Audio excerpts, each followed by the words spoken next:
They say that only the dead have seen the end of war. And while that may be true, for those of you that are fans of the Simply Reliable Studios, fans of WWE, we are here on the precipice of war. As I come to you live from San Diego, California, there's the okay, cuts over there a little bit. There, wait a minute. There it is, the Pacific Ocean.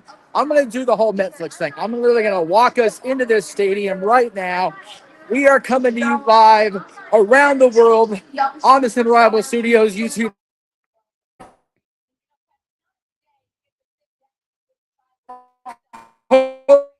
Around the world.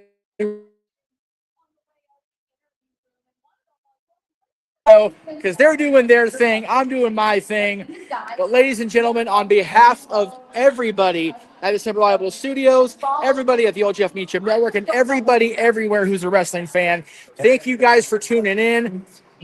Like JJ said in the green room, every day is Christmas when you're with Jeff Meacham and Simple Reliable Studios. So boys, take it away. Thank you very much, Jeff. Good to have you pop in for that. I am overjoyed, man. My boy's up in the buck. He's taking a walk as teenagers do. But yeah, man, this view. Sorry for Joe Test loud. We do what we do, but man, look at that shot. Look at that ring. The truss is up. War Games is upon us, boys. Let's fucking go. Hell yeah. Big G, welcome. Good to have you here.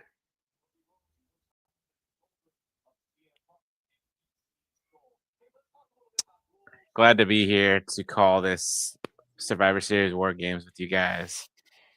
Yes. I was telling Walter I'll probably just be hanging out in the green room during the actual show because 3 people on the call is already enough. We don't need to overload it, but I'll come in the in between periods of the matches here. But it's good to be here, man. It's good to be part of a watch along again. It's good to not have to work on a watch along day. There you go. It's good to have you along with the ride, Big G. But of course, we're not the Simply Reliable Studios without Mr. Reliable. Walter Cruz going to be here holding things down. What is up, good sir? Long time no see. Right. Right. Long time no see. Yeah, I'm looking forward to it. Kind of cool. Short 4 matches, I think. So we'll see how long each War Games is. Well, you figure that War Games they enter in 5-minute intervals, right? Or is it 3-minute intervals? I think it's 5. Yeah. 5 minutes. Okay, so that's 20 minutes just to get the other 4 men. Well, 40 minutes just to get everybody in the fucking ring. Mm-hmm. Yeah.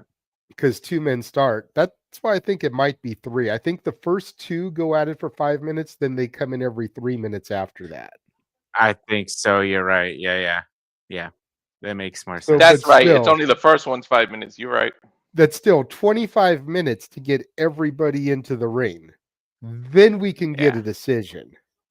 So the War Games matches themselves are probably going to go about 45 minutes a pop. So there's an hour and a half right there. Well, the women's is starting and then the men's is ending. So right, but still, it's going to be the same amount of time for everybody to get in. Yeah. The women's might be a little bit shorter, but let's just estimate 45 minutes a pop on those matches. Yeah. Did they officially announce that? Yes, they've said a few times during the pre-show here that the men are the headliner. So I'm going to assume it's going to go women, IC, women, men's War Games. That's messed up. I would have made the men's first and then bookend and make the women's last, man. It is what it is. I think that's what CM Punk said the other day. He wanted the women's match to main event. Yeah, because if Brock and Roman ain't in the main event, they said they'll jerk the curtain. So you could have did that. Well, yeah, they always bookend War Games with one opening, one closing, but I don't think the women have ever had the main event slot.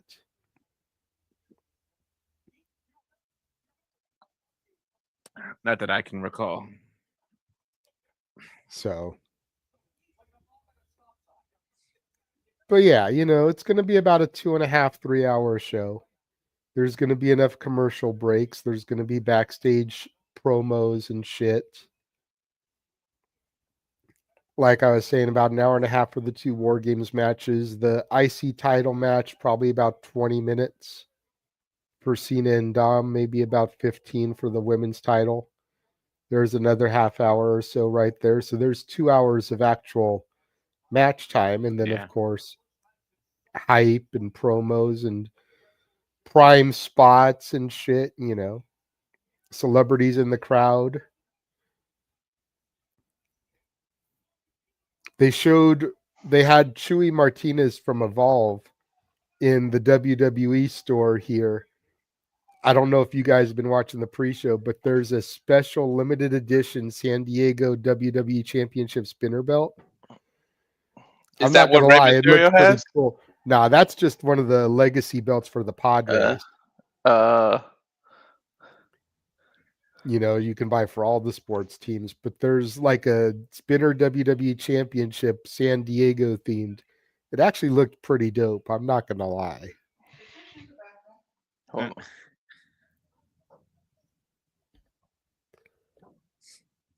But we'll go to you first, Big G. What match are you most looking forward to tonight? Well, first of all, the Cena and Dom match, just because it's Cena's last PLE match. And the 2 War Games matches. I mean, I think Stephanie and Nikki would kill it, but it's mainly the 2 War Games matches that do it for me, and John Cena's last PLE match. See, and I hear them calling it the last PLE match, but is it really? His last wrestling match. Well, I get it's like Survivor Series is a pay-per-view. Those are now called PLEs, but like now that Saturday night's main event isn't on NBC anymore and it's only on Peacock, isn't that technically a premium live event? Right? They should have just said the last Survivor Series match. That's what they should have said. So it's like, is this truly his last PLE? Because Saturday night's main event is technically a PLE now. Granted, it's quarterly like the old In Your Houses were. But I know you can't watch it on network television, so it's a premium event. You have to have Peacock to see it. Exactly. Yeah.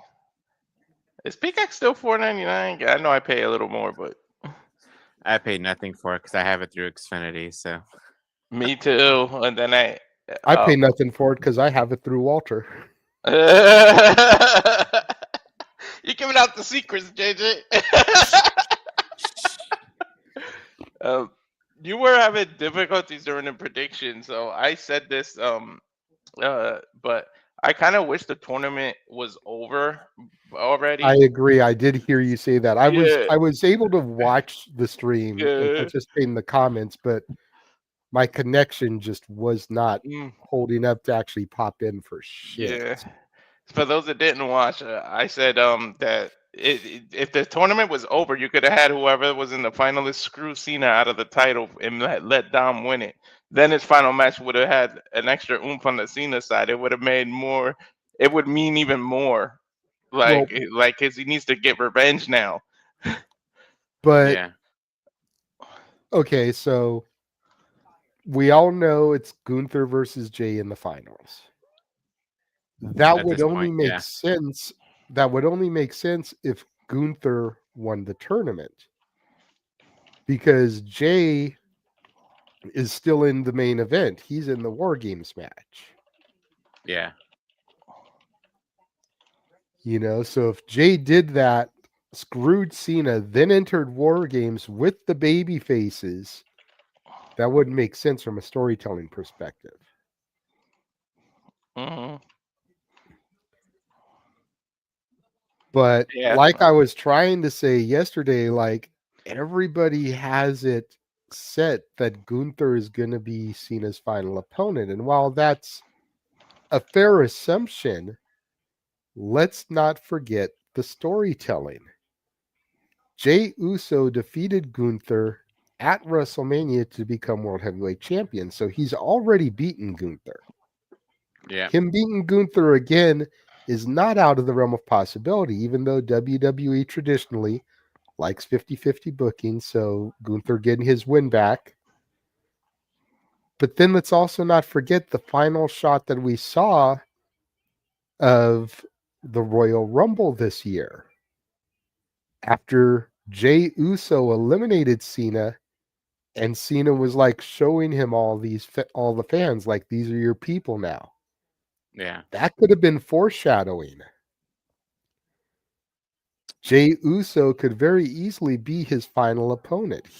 Then Cena has the opportunity to get his get back from being eliminated from the Rumble by Jey.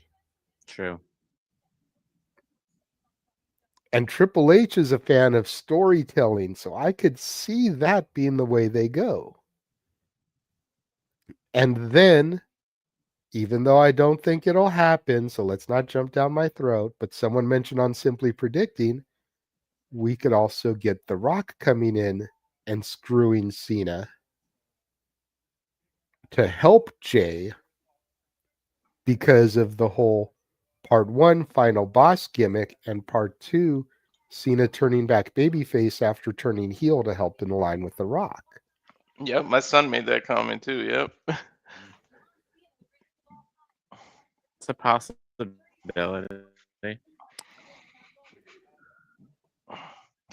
Well, So what is there's a he doing? 'Cause lot of stuff going on there. he was doing that UFC movie. That's Yeah. kind of what screwed us up. Then he's got Moana 2, which is a recording thing. So he could have made time for that. I don't know what else the hell else he's filming now. He's He has He's the doing- live he's action doing- he- Moana. that's coming out. He's doing I don't know if the filming for the next Jumanji is done, but he's filming Jumanji currently too. That's Yeah. a lot of lines to memorize. Shit.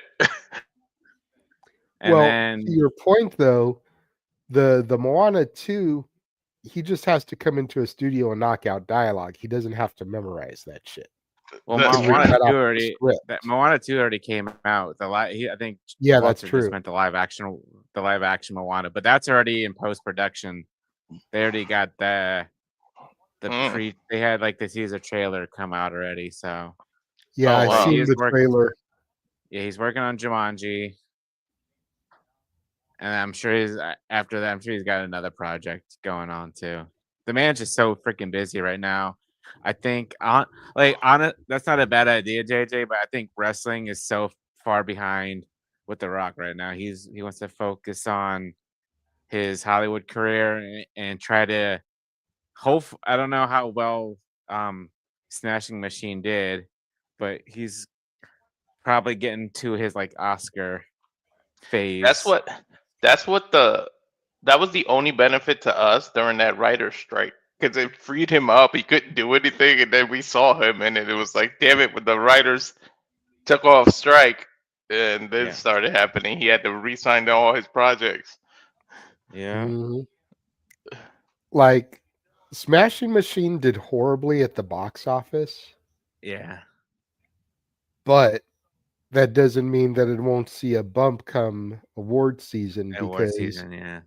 movies that get nominated for awards tend to get a small re-release, and especially if he wins for it, it might get a re-release. Yeah.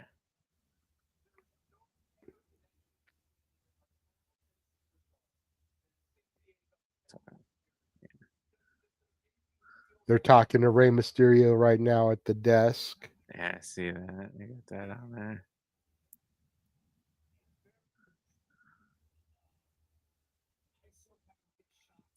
But yeah, let's go ahead and talk about some of these matches here real quick.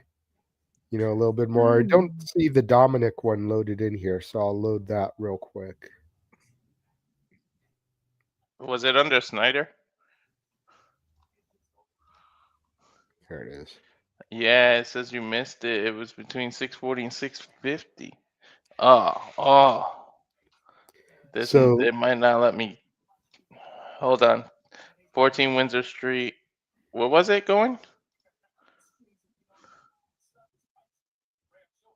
Oh, he must be talking to some Yeah, he's on a call. I was or like, who's he? something. He's It's like, I don't know what you're talking about, bro. So Stephanie Vaquer and Nikki Bella. No disrespect intended here to Nikki. I shit on Nikki a lot. I shit on both Bellas a lot. Not the way that Vince McMahon shit on Janelle Grant, but that's a whole other story. That's all allegedly. Nothing's been proven. yeah. But I just feel like Nikki is out of her league here I going think so against too. Stephanie Vaquer. Like, Stephanie is such a premier athlete, if you will, that Yep.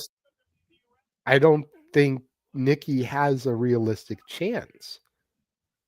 I don't think they're going to have both San Diego natives lose, but I definitely think that Nikki's going to lose, I think so too. which means that Dom has to win here.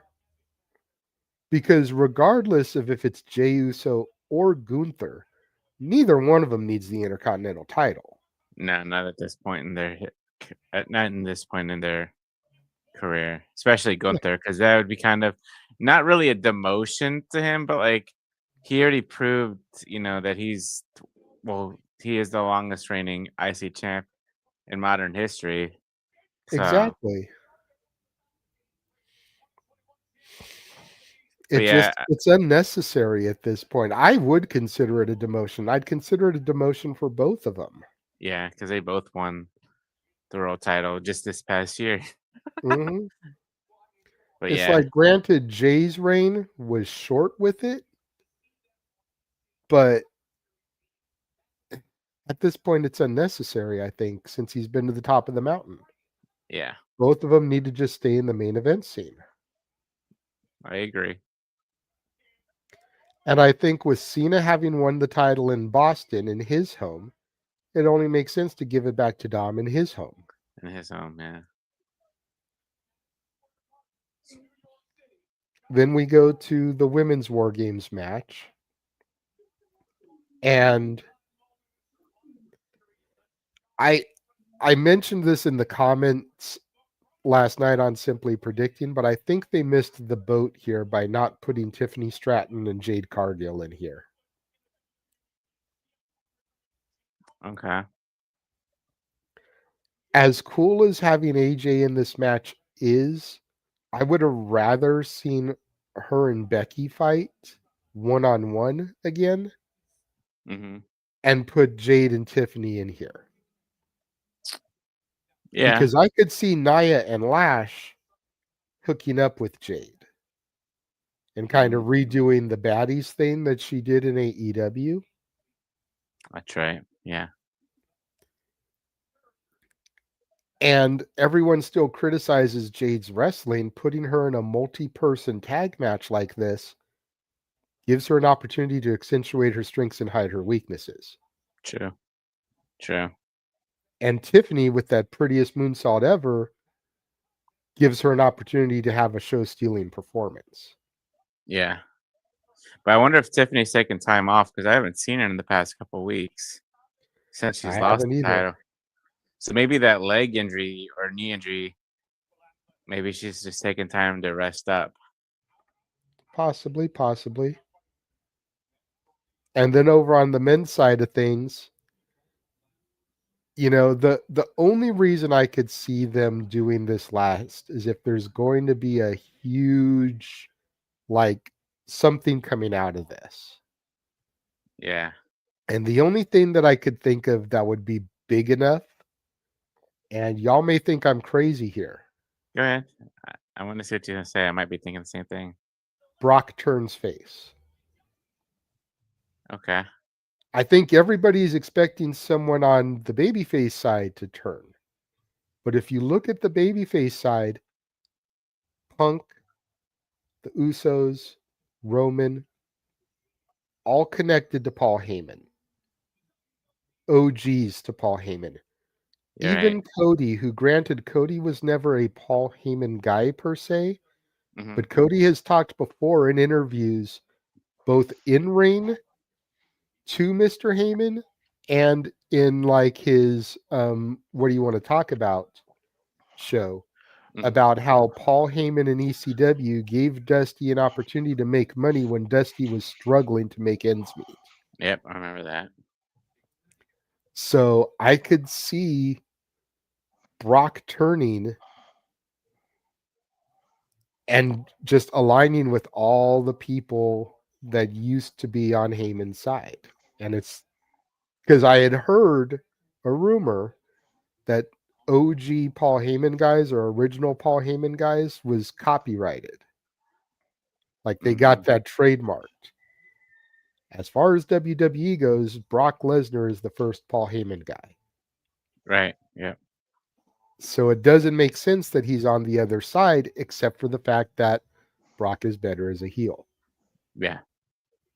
But what if he was a plant? Because the last time we saw him before this return, he was acknowledging and showing respect to Cody.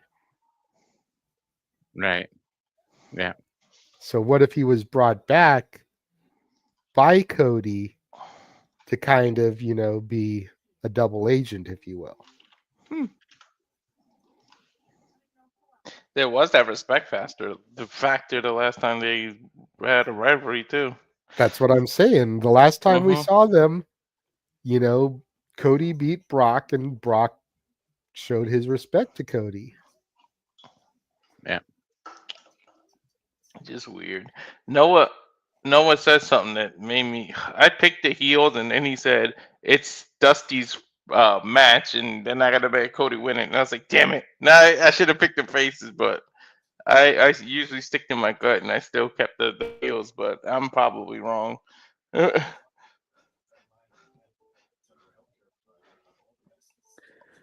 But the reason logically I went with the heels is I just feel like Jimmy and Jay, unfortunately, no disrespect to them, they're the weak links to that team. So if you just have them pin Jimmy, it's not as bad as one of the world champions losing. True. But if one of the world champions gets pinned, that could be the title match set up at the Royal Rumble. Hmm. Yeah. So and so pinned Punk, so and so pinned Cody, they deserve a title shot. And especially if it's someone like Braun Breaker or Bronson Reed, like you could give them a throwaway title match at something like the Rumble. Yeah. I mean, shit. Well, wasn't it like Hardcore Holly versus Brock Lesnar for the title one year at the Rumble? Like, come on. I think so. Yeah. Hardcore Holly wasn't going to be Brock Lesnar. Not no 3. Fuck no. What the hell are we doing here?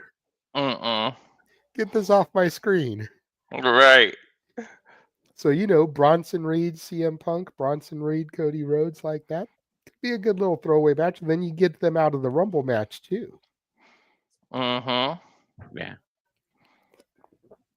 I wonder how many Vision members would end up in the chamber. This is these factions. Interesting. Mm-hmm. Because you have to face each other. It's like AEW with the tournament. The people within the factions have to face each other. So it's going to be interesting what they do. If you put the same faction in the chamber, what's going to happen? You can only double team buff for so long. Only one person can win in the end. Exactly. True. Well, we are about 5 minutes away from start time, which means Noah should be here soon. I hope he's okay. He was having some issues yesterday.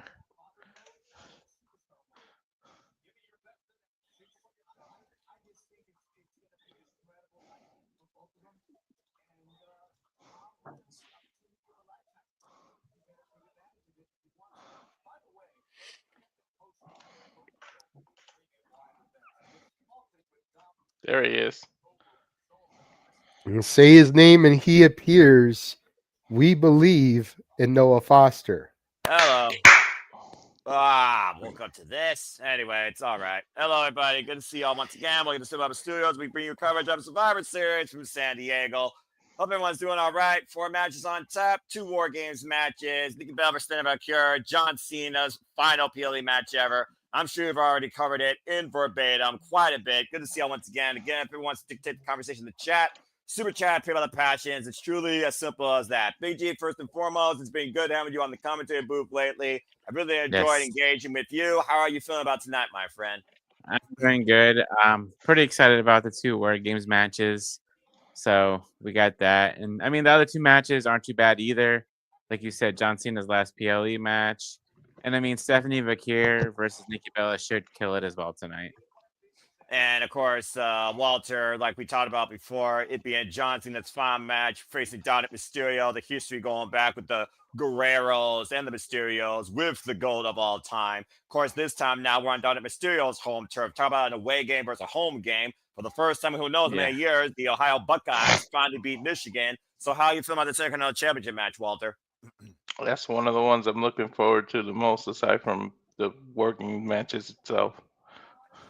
And of course, the rank of wrestling JJ Williams, living embodiment of Christmas spirit. There will be no peace here. There is nothing but war that's ahead as the Varsity War Games is about to take the air. And of course, JJ, you go all the way back as a historian, all the way, of course, to the original War Games. We got Dangerous Alliance 2.0. Before we get there, though, let's go ahead and show respect for our country as we get the singing of our national anthem.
Play ball.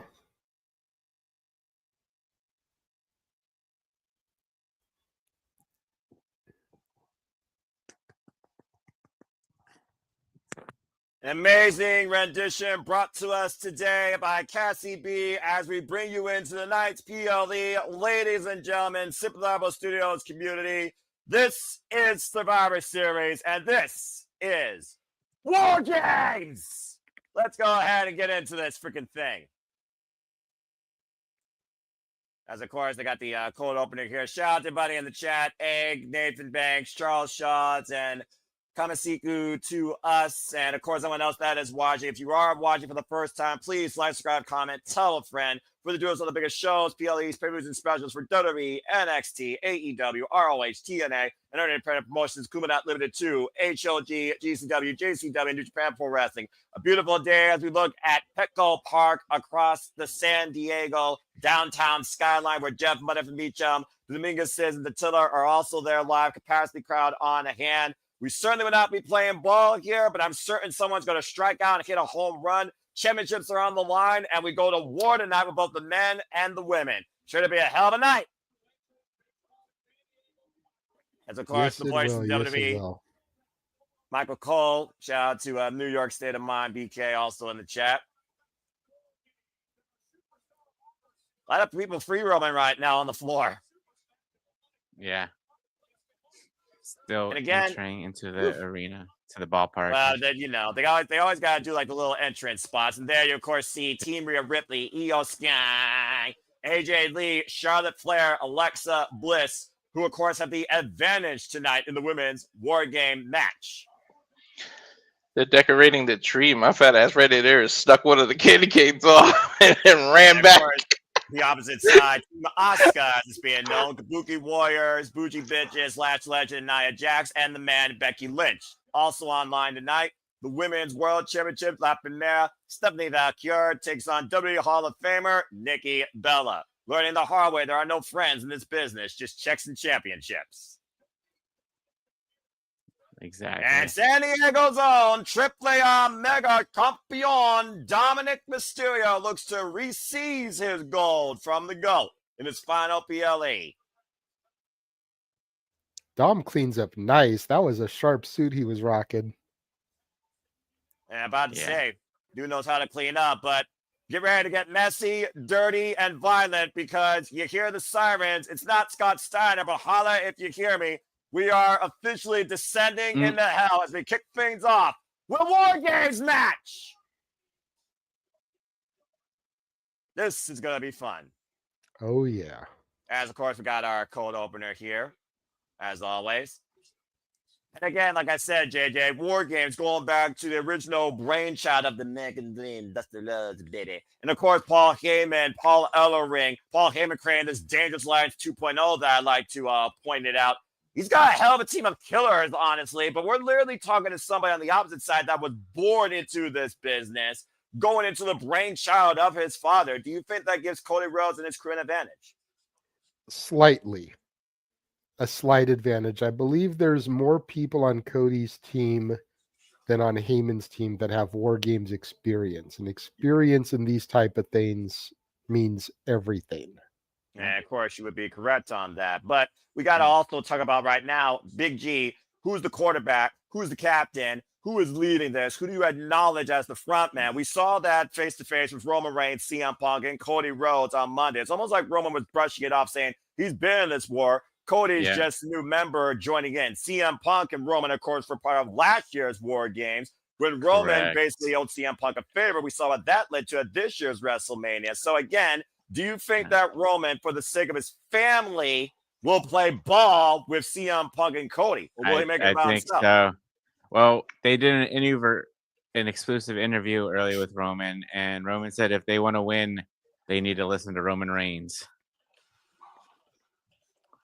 Well, behind every great army, there's a great leader. But we've also seen great betrayal as well, as well as history itself, going back to Brutus and Julius Caesar. And again, Walter, we saw that Rhea and Charlotte said that they are willing to go to war together. While Alexa Bliss and Charlotte Flair may not be friends, and AJ Lee is completely unaware of this environment, I do think the fact that they have the advantage might give them that level of comfort in each other to trust each other where they might win this. And again, thanks to Safet reminding us, the women kicking things off here, going all the way back to the inaugural Women's War Games in my NXT War Games 2019. And of course, Rhea Ripley was part of the winning side, and she won under handicap means. So again, history once again strike for the bringer of brutality. Yep, and I think Alexa did use the F word a couple of weeks ago, that in the build up to whether Charlotte was going to still join or not. So they ended up calling each other friends. I think the F word was said. Actions speak louder than words, and actions will be the only thing that will determine tonight's outcome in the survivors, the victors, and the failures. And again, welcome everybody into our presentation, our coverage. This is Survivor Series War Games. I hope everyone had a great holiday season. We're grateful for y'all that are tuning into us following Turkey Time, Noah Foster, Walter Cruz, the original Big Baller, Big G, OBG1, and the Renegade Wrestling JJ Williams, living embodiment of the Christmas spirit. We hope that you all continue to join us along this presentation for the reactions and coverage. As we get ready for the Women's War Games, it's Team Rhea versus Team Auska. Team Rhea with the advantage. And there you see that demonic structure descending down upon the two rings, one cage, 10 women, 2 words. This is War Games. I don't know why they don't use Regal to just introduce everything. Let's go down to Lisa Taylor for their inductions on this match and the rules. And again, here we go, folks! For those that don't know the official rules, Big G, why don't you go ahead and tell the people how this works? Yeah, so one member of each team starts the match. After 5 minutes, a member from the advantage team will be released to enter the match. After a 3-minute period, alternating members from each team will enter the match until all competitors are inside the ring. Once all competitors have entered, War Games has officially begins. Once War Games begins, if a competitor leaves the cage, their team forfeits. The only way to win this match is by pinfall or submission. Thank you very much, Big G. So here we go. And of course, strategy is going to be key to see which member of each team starts off. Again, talking about experience, JJ, Auska has been in every women's War Games match. And of course, in the inaugural one, she was part of the losing side. Yeah, I was going to ask, how many times has she been on the winning team? She lost in 2019, lost in 2020, I believe, lost when it was NXT Rainbow Bright versus Rainbow Black and Gold. Excuse me. So I think she's only been part of the winning side twice. So whoever comes out last is the one that actually starts, right? I'm not sure exactly because I'm used to seeing cages that, of course, will hold the competitors at bay. Again, in the Paulabeck area, this War Games, it's a whole different setting, not to mention this venue. But to your point right now, the first one that is coming out is the Queen, Charlotte Flair, who was previously involved in War Games, of course, and was able to coexist with Becky Lynch to, of course, win against Team Bayley and Damage Control. Correct. So if I'm not mistaken, this is Kairi's first War Games, AJ Lee's first War Games, Nia's, and Lash Legends. Everybody else has been in a War Games match. I believe Kairi Sane was also involved in previous War Games, but to your point, everyone else is a first time. And you will also notice the special gear worn by Charlotte Flair, designed by Alexa Bliss. Maybe they didn't do the cages because of the design of the stadium. Yeah, they might literally just come out of the entranceway here, but it looks like your starter. Yeah, they're coming out of the dugouts. Yeah, your start. I was about to say they're not using the dugouts here; they're covered with people. But again, if you pick your starter for Team Rhea Ripley as Charlotte Flair, you earned a point. The Queen enters the two rings first. Damn, I damn sure didn't. So Nia was in a War Games match too. Okay. So I said Charlotte at first too, and I didn't change it. Yeah, damn it. I mean, I did change it. Let's see. It's hard to argue with the pedigree of Charlotte Flair with the fact that you are sending the Queen into war first. I bet you Brock or somebody's claustrophobic, so they changed it this year. They're like, all right, we won't put you in the cage. We'll do the entranceway. I guarantee that's what happened.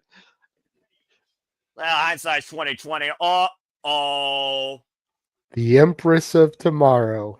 Well, at least I got this one right. And ironically enough, this is the woman Charlotte Flair only beat at WrestleMania 34 that ruined her mystique. This is also the woman she beat last night to get the advantage. The captain leads the way for her team. Noah, did I pick these two to start? I can't remember. I am always bad when I know I swear I picked Auska. Well, I'll tell you what, Big G, because of course this is the finale of the 2025 WWE PLE Predictions League. I'm thinking about it that's participated the entire time or just now. Of course, I will continue to bookmark this and bookkeep this into the new year and the years to come, now and forever. Let's go ahead and see what you picked since you are on the call here. And Dan, good luck to everybody here tonight. At the end of the day, I hope everybody has a great time. Your starters, Big G, was Auska and Auska. So you did get one half right. Okay. Did I you get my I had update? Kairi and Alexa. And Michael Conway Barrett on the call tonight here for WWE. And hey, I got 1 point right, so at least I got that as well. I think I picked Nia and Alexa. And of course, we know now, since these two are going to start, and this match will not begin until all 10 enter, these two will be involved in this match for nearly the duration of half an hour. So it's going to be an endurance game for these two, because not only are you sending somebody with a surgery repaired knee, Auska, we know how dangerous she's become since her return from injury as well. Yeah, sure. Auska, of course, one half of the Kabuki Warriors, the WWE Women's Tag Team Champions that, of course, beat Alexa Bliss and Charlotte Flair last week, Monday night, 2 Monday nights ago on Raw, thanks to the introduction of Nia Jax and Lash Legends interference. Okay, we've seen last year. Sorry, I'm just going. Off. Go ahead, Big G. No, I'm just going through to seeing. Okay, so yeah, Nia Jax was in last year's War Games. Yep. Kairi was in 2023. Okay. Yep. So AJ Lee, Really? Nia Jax, and Lash Legend. Or no, not just Lash Legend and AJ Lee. Lash Legend. Sorry. Yeah, you're fine, Big G. Again, I appreciate that statistical analysis. Speaking of the stats, I'm sure Statboy would approve. Again, follow Statboy Mike as he covers Monday Night Football here. Usually it brings me the stats, but Big G with the stats tonight, I approve and respect that. Again, bell rings are underway. 5-minute clock here. Connor will tie up as Auska and Charlotte Flair will kick things off. And again, folks, Team Rhea Ripley has the advantage. So somebody will come here to aid the Queen after the 5-minute interval. So Auska needs to do everything she can to neutralize Charlotte Flair before the time's up. And Auska is 1-1 in War Games matchup, but this will be her third War Games. Charlotte Flair, of course, in her second War Games. And again, you know you can use the cage as a weapon to your own opponent's destruction.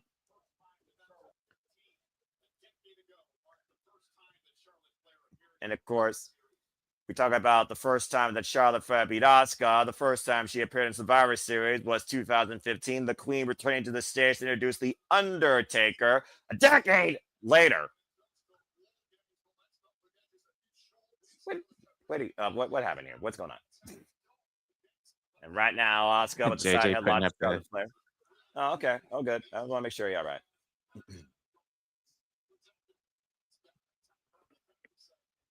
Two of the most decorated individuals in WWE history. Boom, nice shoulder tackle. And of course, Charlotte Flair, 14-time world champion. And Charlotte right now trapping Auska in this head scissors lock, taking her over.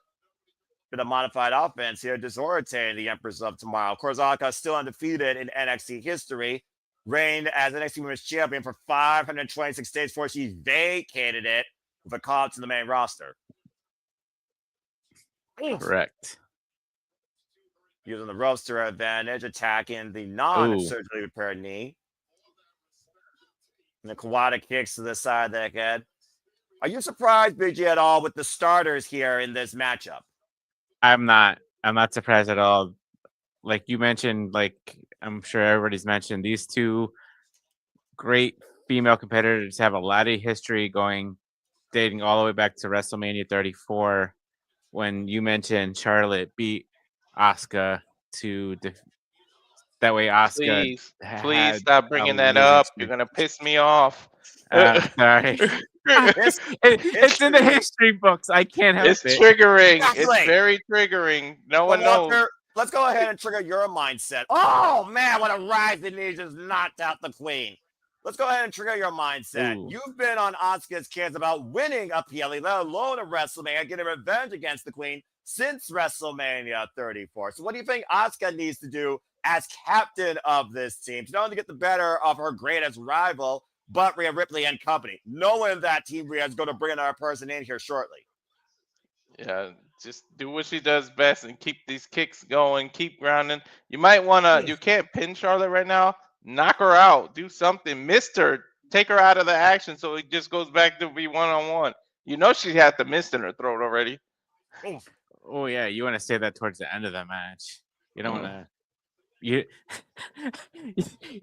don't want Auska to blow her load pre-match. You never know. If you think about it, though, you equalize it by doing that. Doesn't mean that she doesn't have a second load of miss. I mean, we are talking about somebody inspired by the Great Muda or freaking Kabuki. I'm just saying, literally the definition of a Kabuki. Hey, you never know if Kairi has some miss this time because you expect it from Auska. They could have some kind of strategy. Do you think Kairi will remain loyal to Auska here if Auska still commands what Kairi to do, even means sacrificing her at a point of weakness? Or do you think Kairi could be maybe a downfall to Team Auska? We've been talking about Kairi's mindset since the fallout with their family and Io Sky joining Rhea Ripley. Could that come into play here? Nice cartwheel clothesline by the Queen.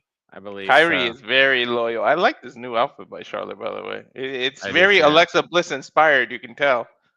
Well, again, they're not friends, but they were previously WWE Women's Tag Team Champions. All because Alexa Bliss believed that Charlotte Flair needed somebody that trusts her, respect her, and that you don't need to be alone. And we've seen kind of a turn of the heart here by the Queen lately since her loss at WrestleMania against Tiffany Stratton. How much time is left? The last time I saw the clock was 4:28, but that was a while ago. Probably about like 2 minutes left. 5 minutes Give or would be a take. very long time when you think about it, guys. And at the Yeah. end of the day, these two are in an endurance match. Let's just be honest here. They are in an Yeah. endurance. They're in for the whole thing. Mhm. Auska right now trying to dictate the pace here, in control of Charlotte Flair. The Irish whip up and over. Ah, she did the flare. She didn't flop this time, but she might flip Oh, as she nice. goes to the top rope. And Auska meeting Charlotte Flair. 20 18 seconds to seconds your for me. point 15, before the next competitor comes 14, in. 13, I'm a couple seconds 12, behind you guys, but that's fine. 11, That will be 10, fine. 9. I'll let Noah say the next person. And Team Rhea, of course, the advantage as the Queen's about to get some aid in 3 seconds. Who's coming to help Charlotte Flair? Let's find out. Oh, shit. Who is it, Io? It's Io Sky, and you know that Nice. young, crazy genius of the sky is going to do something crazy. She With the already has the trash trash can lid with her. Oh my She god. has yeah, the dude. lid with her. Hey, you know what? I kind of like doing it with the entrances instead of the cage. I don't know about you guys. Well, it does make it feel more important. It shares what they did with AEW Blood and Guts. I honestly never cared for the whole locking everybody inside a cage, just why they wait, Yeah. because for all we know, someone could be kind of Plus, I don't- it gives I don't everybody the pop of their own entrance, like the yeet and whatever. Io So Sky, I think go ahead, BG. I think because they're coming out from one of the dugouts, and with the baseball stadium, like I think it'd have been difficult to have like 2 cages because the way they're coming out, you're coming out from underneath the stadium up to the dugouts. Whoa! So you don't want minutes. to. There's this year. I'm sure they're like, well, we can't do the cages this year. But I hope they actually keep this. I like this. I do too, because you expect the unexpected. Yeah, exactly. Because you already know everybody that's going to be involved. You just don't know which one's going to show up or show out. Exactly. Io Sky Look and at Asuka Io attacking the fighting knee. each other one-on-one. Nice drop kick. Io Sky, of course, coming off that match in Marigold against Maya Watani. Thunderstruck reunion. Many have deemed Io Sky the rest of the year here in WWE when she arrived after beating Mommy for the Women's World Heavyweight Championship. How long before Io gets the trash can, the moonsault she does? Oh, you mean the Well, kamikaze? they Yeah. can't leave the cage anymore. Oh, doesn't mean So someone they- else can't bring it in, Big G. That's very true. You're right. And Ooh, I'm she thinking, slipped. I'm thinking about that slipped. one rule. She Still not slipped. enough. Oh, Great but she recovery. caught herself. Yeah, I'm gonna great pause for recovery. a second and then unpause because I think now I'm in sync with Noah. She just got the lid. Yeah, Io Sky again right Yeah, now, I'm a- looking I'm to a bang on a positive, trash too. can with Auska as the base. She's laughing that she got the lid now. She's Oh! laughing that she slipped. Ooh, Meteora with the damn lid. That lid crashing in the face of Auska as everyone loves Io Sky. Ooh. Two-time world champion, of course. Meteora replay. And like I said, Io Sky comes in here with the most War Games experience, been involved in every War Games match. And in Well, that's every awesome. match, she's done that trash can spot. Damn. Legit. You are legitimately correct. Legit. Since 2020, well, actually, I take that back. 2019, she did not. She did a top rope moonsault. First time she introduced the trash can was 2020, being part of Team Shotzi Blackheart. But Io Sky was also involved in the losing decision after being Chocola bombed by Raquel Rodriguez in that middle partition through a ladder. Yeah. Ooh. Right on the metal plate. Yeah, about to say that metal grate grinding the face of Auska, and Auska is about to get some aid here. We might have a family reunion of the most bitter variety here in 14 seconds. Physically and mentally right now, Io Sky getting the better of her former family for the time being. Seconds ticking down till entrant number 4 enters the fray for Team Auska, who joins her. Whoa. The man. And the woman that self-proclaims she's the reason that this team was brought together. And the last person to join Team Auska, the man, Becky Lynch. With a kendo stick in hand. And of course, former WWE Women's Champion, as we all know, has had her fair fallout with Auska in the past. And of course, has been part of this newfound vision with her husband on definite injury, Seth friggin' Rollins. Just recently losing her WWE Women's Intercontinental Championship to Maxine Dupree. Oh! Madison Square Garden now swinging for the fences against Io Sky. Bam. And of course, Becky Lynch has been apoplectic on social media as of late, blaming Jessica Carr for her misfortunes versus her own undoing. Nice Russian Legsley with the kendo stick. Becky went. And Io Sky sat up and over in the corner, hung up in the tree of woe as Becky Lynch ties her legs up in the turnbuckle, almost neutralizing one of her opponents. Oh, she's gonna go ham on that stomach now. She's wide open. Baseball season is open again. Batter up! Oh! And Charlotte Flair now coming in aid of Io Sky and two of the original horsewomen of NXT Black and Gold face to face on opposite sides this time.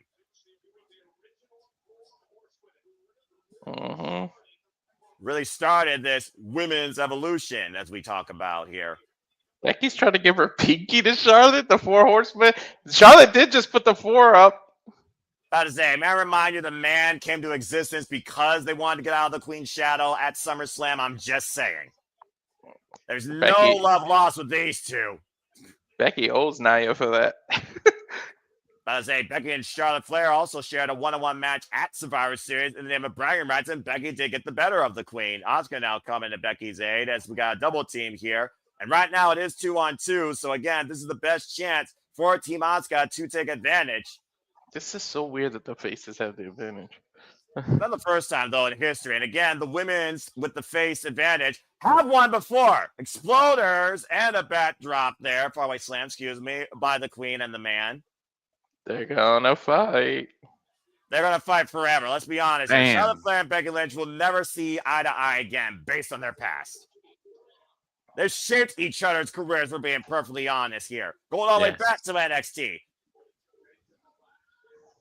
And right now, Becky Lynch sends to the other side of the ring, and Charlotte Flair isolating herself with the man. Auska, though, in hot pursuit. Io Sky still unable to come to Charlotte's aid. A chop block to the leg. To the injured leg, right? Brace.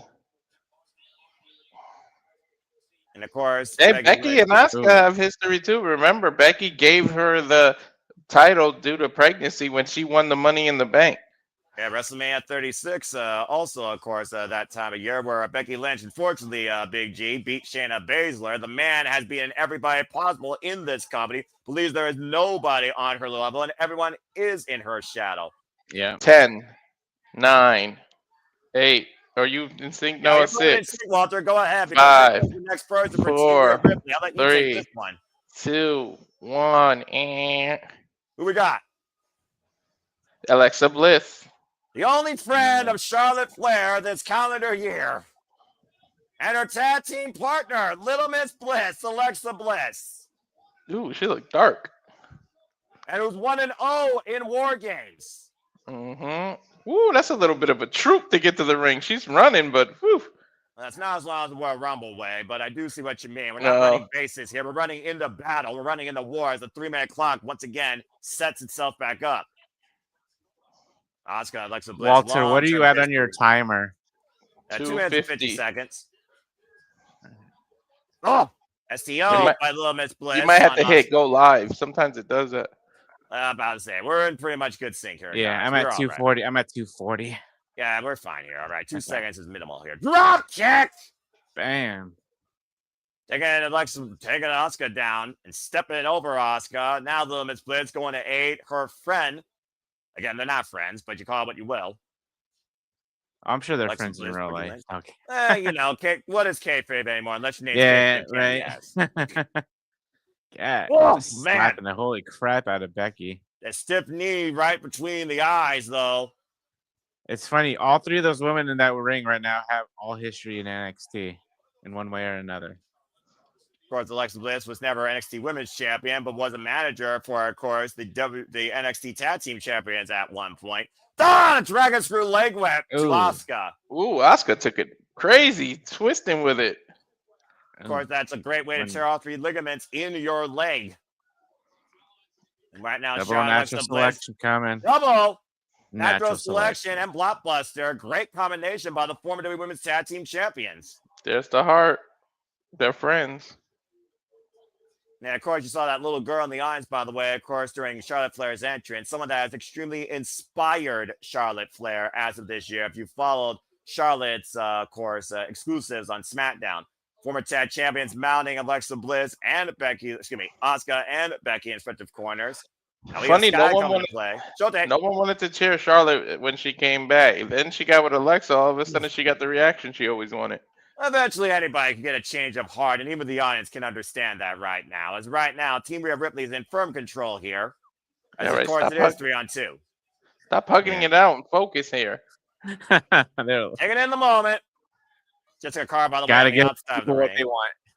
That's one way. That's one way of putting it, Big G. I don't want this. Yeah, I don't think Becky Lynch wants that boot driven into her jawline, the side of her head. 19, 18, Oh, 17. All right, Big G, you can say who's next. And of course, we know this will be a member 13. of Team Auska. Once again, making this 3-on-3. We're at 10, 9, 8, 7, 6, 5, 4, 3, 2, 1. Kairi Sane. The Pirate Princess, the other half of the Kabuki Warriors, former War Games participant, and of course, the other half of the WWE Women's Tag Team Champions, and the most loyal companion to the Empress of Tomorrow. Her old theme. Yeah, and she's got that steel chain wrapped around her neck. Looking to plunder and maybe send somebody down to Davy Jones' locker. There you go. She got her old thing back. Harry Hojo, former IWGP Women's Champion, very strong champion, of course, and of course, one of the many daughters of Stardom. As of course, I talked about the long-term history with Io Sky and Kana, now known as Auska. As of course, I've followed many of these women during their pursuits on the Joshi circuit in Japan. Before they were part of the Mae Young Classic and known to the western side of the world. 3-minute clock once again resets here as Kairi Sane is calling out both Alexa Bliss. And Charlotte Flair. They're hesitant to go after her when she's got her fist wrapped with a chain. Well, wouldn't you be? Yeah, of course. The Irish Whip and Kairi Sane catching Charlotte flapping around. Take her to Harris to the Queen. There's no room between the ropes and the cage at all. Former NXT Women's Champion, of course. How's Logan down her career? Logan Paul can only do the buckshot lariat if he goes from one ring to the other. There's no way to do it from the cage side. The only thing that limits you here in this match, besides your endurance, is your imagination, because you got a lot of free range environment to do whatever you wish between those rings. Tarantula now being applied by Kairi to Charlotte Flair. And there's no rope break or anything like that, so Kairi can go as long as she wanted. She let it go, though. She let it go. Well, at the end of the day, you're also exhausting your own body. Let's just be honest here. Yeah, to be honest, if somebody doesn't quit, the tighter you squeeze, you're hurting yourself. Oh! Off the top rope with that steel chain. Yeah, that flying forearm loaded with a steel chain right now. Kairi unleashing her rage inside the cage. Kairi looking good. Io Sky getting the better of Auska, though Auska calling towards her Kabuki Warrior partner. She was yelling for her ass. Yeah, she was. Yeah.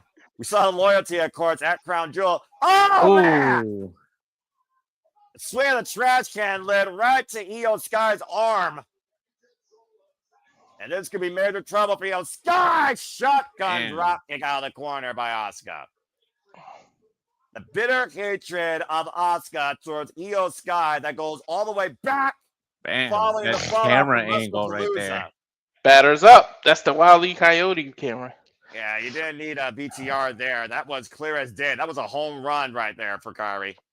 And now Becky's got the steel chain. You almost wonder what these three are going to do now that they're in control. Are they tying them up? There we go. Hey, look, she's a pirate. She's tying up the trap and throwing it overboard. And Kairi about to what the plank. Bam! Double drop kicks. I like Kairi. Completely left defenseless. I did too. Charlotte Flair, Alexa Bliss, and Io Sky left in a heap right now in the ring. I hope this run for Auska is totally different. Now that Auska has really, really worked on her English, like since she's come back, you can see it. So maybe they'll now finally put the rocket on her. And Could be. meanwhile, here in Petco Park, we have 10 seconds until our next participant, and that will be for Team Ripley. Big G, I'll let you go ahead and say who it is this time. All Again, so you got right. both sides. So who we got to get in favor of the Let's team? see. I got 2, 1. And AJ, motherfucking Oh Lee. shit! Everybody's And gonna that jump place- up. And the place is going exploded. crazy. AJ Lee with a fire that burns inside her once again, thanks to the man Becky Lynch. And you see the fear on Becky's face, trying to keep the door closed, knowing that crazy little psychotic super geek of a girl is about to enter War Games for the first time ever. Becky Lynch right now preventing. Come on, AJ AJ. Lee from Think outside the entering. box. Climb over the cage.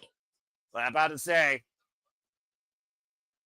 And Becky Lynch are rare right now. What AJ Lee's doing, there's no stopping her once she's over the top.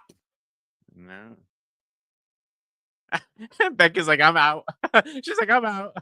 I'm about to say Auska and Kairi Sane looking to meet AJ Lee. AJ Lee again for the first time ever involved in this War Game structure as she's officially in. And the 3-minute clock has once again begin. Now a 4-on-3. Ooh, nice And back crossbody. for Rhea Ripley. Nice crossbody wiping out the tag champions. About to say, look at the Becky fear. is scared.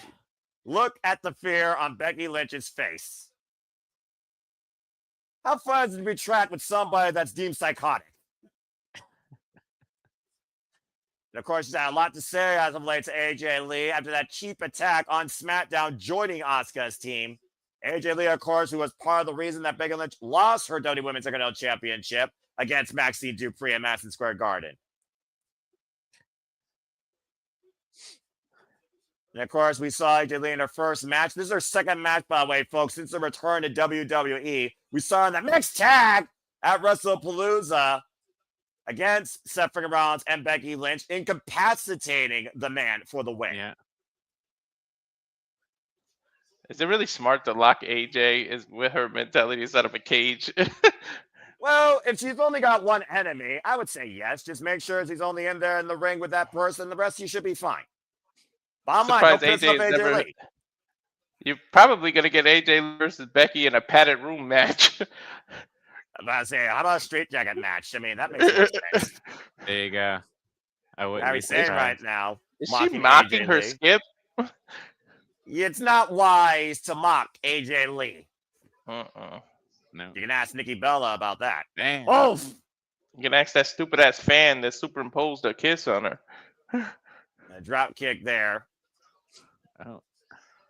Oh, this Right. is a one-on-one I didn't know I wanted. Asuka and this is AJ wild. Lee. Holy And the crap. field Like, is cleared right now. It's It's just one of one those, on. It's one of those what ifs you didn't think was going to happen. Then again, we never thought we'd see AJ Lee in a wrestling ring again, let alone in WWE. yeah, And now exactly. Becky wants to sneak attack.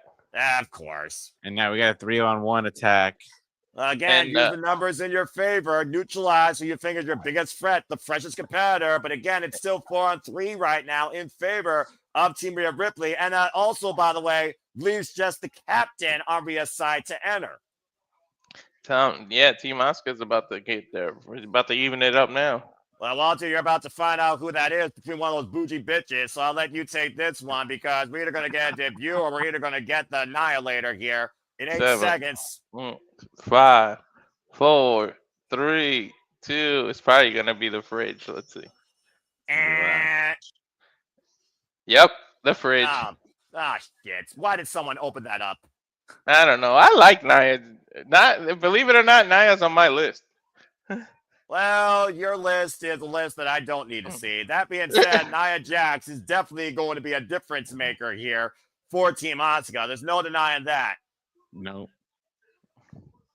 Can you imagine everybody being locked in a cage with this Samoan? Is that a star on her face? Yeah. Hey, they might be wrestling, but they still gotta look good, Walter. Accurate. Damn. She bulldozing her way in there. Bam. The man Auska Clothesline. at a Survivor Series at one time. She also has a pinfall win over Charlotte Flair. Not She's to got a mention new that she outfit. started this calendar year beating Becky Lynch. in a match. She got a new outfit and it's white. She might bleed. Lash, excuse me. Oh, and the hip attack Bam. against the cage to Alexa Bam. and Charlotte Flair, neutralizing the former tag team It's a champion. lot of hip attacking. Yeah, I mean, he's not wrong. And Cazadora denied for Io Sky. Again, the power. Bam. Oh, the big What a- forearm by Nia. Yeah, it might take 4 of them to even knock Nia down. Freaking kaiju now involved in this freaking match, despite the fact AJ Lee is about to write something for her favorite anime. The mocking Io Sky. Io Sky, though, catching herself on the cage. No trash can though. Yeah, speaking of AJ Lee, there's a chop block here. By the way, congrats to AJ Lee, as she will be writing anime, I believe, for the creators of her favorite anime, Dragon Ball Z, as she just got pounced over by a brick wall named Nia Jax. And I think CM Punk is in Zootopia. Him and Yeah. Roman Reigns. And right now, They both- power body of Sky by Nia. Jesus. This is probably gonna do that. No, One never woman mind. wrecking crew. She's talking to Becky. Yeah, the history. That's of a these lot of two history. shared in 2024. Yeah. Of course, Nia Jax, previous queen of the ring, who of course beat Bailey for her women's heavyweight championship before Tippy Time arrived and cashed in on her. Nia Jax was involved in last year's War Games, in case you're wondering, folks. All that's left is Mommy from that other team. Mommy Yeah, and Lash well, soon Legend. enough, Mommy will be home to restore order to the house, I'm sure. Uh-huh. As right now, Becky, Auska, Kairi, and Nia in firm control of AJ Lee, Io Sky. They're gonna choke them out before Mommy gets out here. One's got the Kendall to the throat, and the other's got the damn chain. Well, let's not forget, Rhea Ripley did beat Team Baszler with a 2-on-4 handicap. So I would not rule Rhea Ripley overruling an army here. I'm just saying. That's true.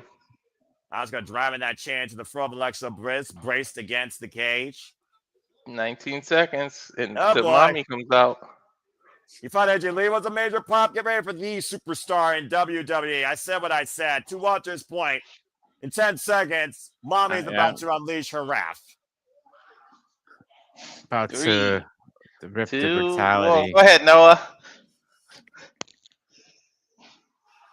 There it is! How Love fitting. it. How fitting, a War Game match, and it's This Is My Brutality. See, look, she brought out the EO trash can. Well, of course, like I said, Rico has been the tag team duo this year that everyone's loved. And despite the fact she may have a broken nose, Rhea Ripley is ready once again to go to war. Yo, that's a cool ass mask. That looks like the Undertaker's mask. You know who who that is? Who? Art from Terrifier. Oh yeah. She's a big Terrifier fan. By the way, cheap plug, go to Hot Topic. You'll find some awesome Rhea Ripley and Terrifier collab shirts. Nice.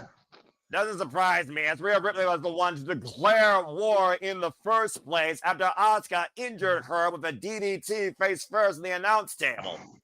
And she has 2 trash cans, and one of them I think says EO on it. Oh, This will be yeah. her She's fifth- like, that's EO's. This will be her fifth Mhm. War Games match in her career. As I said, she's been involved since the inaugural one Yeah. in 2019, leading her and Candice LeRae to victory over Shayna Baszler, Kaylee Ray, Bianca Belair, and Io Sky. Ooh. which was the What a opposite side. pitch! That was right down the middle with that pitch, right to Nia's face. And once again, Becky Lynch, you see the fear in her eyes, terrified at the woman that beat her at WrestleMania 40. Good job with that Walter. The baseball reference. Oh yeah. Well, and the Terrified because she's a big Terrifier fan. I'm about to say, Rhea Ripley, who's become a pop culture icon for every horror enthusiast and heavy metal lover.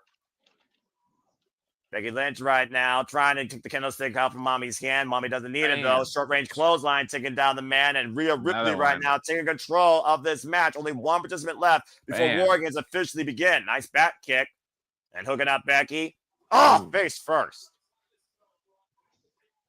The strongest WWE superstar right now in the women's division in WWE, in my opinion, on more ways than one. And now going after Auska, up and over, of course, beating Auska at WrestleMania 37 in her main roster debut for the Raw Women's Championship. Yeah. And now Rhea Drop kick off the top rope, takes down Nia Jax, and Mommy is the only one left standing. Look at the rage in her eyes towards Kairi now, up and over. Man. Kairi sent face down. I do wonder, though, again, what condition is Rhea Ripley's face with that mask on there? Of course, it's the second time in a row she's entered War Games now with an injured fracture to the face. Rhea and Io, of course, who formed this unique duo here called Rico, despite the fact Rhea's never beaten Io one-on-one in the ring. No. Competition, breathing respect, as, of course, Io beat Rhea Ripley for that women's championship earlier this year at WrestleMania. What is this? Cloverleaf and the trash can on Kairi. Uh-oh. This I is think never Kairi's good. about to have some bad vibrations at 7,000 RPM as Io runs back and forth on the ropes. Man, what a drop kick. Ah! Oh my gosh. We need to give that a name. She said that on Chris Van Fleet. Oh man. Well, there's a name for you. Freaking Nia Jax mocking Rio Sky. Winner Oh, these two have last. history right here with Alexa and Nia. WrestleMania Nia's 34, fun. Nia, of course, beat Alexa Bliss for the Women's Championship. Nice tornado DDT, though, by Little Miss Bliss to Nia. You could tell. course, You could tell in backstage 18 that seconds, fun. War Games will officially begin as we wait the entry of our final participant. And the debuting Lash Legend, the newly engaged. Yeah. Well, let's see what she does. Alexa waiting on her. Let's be honest here. She's an unknown to the main roster, all right? The last time we saw her involved in main roster talk was the freaking Royal Rumble. Mm-hmm. Of course, now an official member of the Friday Night SmackDown roster, and I imagine now a tag team partner of Nia Jax, Lash Legend, who's had her fair share of fallout with many from your NXT, including Lola Vice. She's wearing the damn ring. All right. Well, she may be engaged to Trick Williams, but I don't know how much she's going to be engaged in this war inside the cage. Again, this is unknown territory. I don't see no fear on her, but you got to have a little bit of butterflies inside you, knowing what you're about to enter. She's been in War Games Junior. By that, I mean the Iron Survivor, so. That is not a War Games match, dude. That is just the definition of an endurance contest and scramble. This is a whole different animal. And that being said, official. War Games officially begins. I don't know if you want a fresh Lash. And look who's in the taking it ring, in. Big G, Jessica Carr. How convenient that Jessica is refereeing this match. She's gonna screw Becky, you think? I'm about to say Could be. again, Becky Lynch has blamed Jessica Carr more for her undoing than AJ Lee as of late. We've seen the fallout with these two on social media. Yo, she ragged out AJ Lee. Like catching Alexa Bliss out of midair and throwing her as a weapon against Charlotte Flair. Oh, not sure what she's going for there. Leaper, she's ragged down with Alexa. Well, when Alexa Bliss is the shortest competitor, that's not very difficult to do when you're the tallest competitor in this match. Let's just be honest here. Hey, my. it looks good though. She's selling for her. And of course, Ooh, Lash she Legend boozled Charlotte. has not held a title yet in WWE and Ooh, planting choke slam. Charlotte Flair with a choke slam. Dude, Lash is looking strong. I like this. Former background, of course, in basketball, coming to us from the new program. Ooh. Oh, and catching El Sky in midair.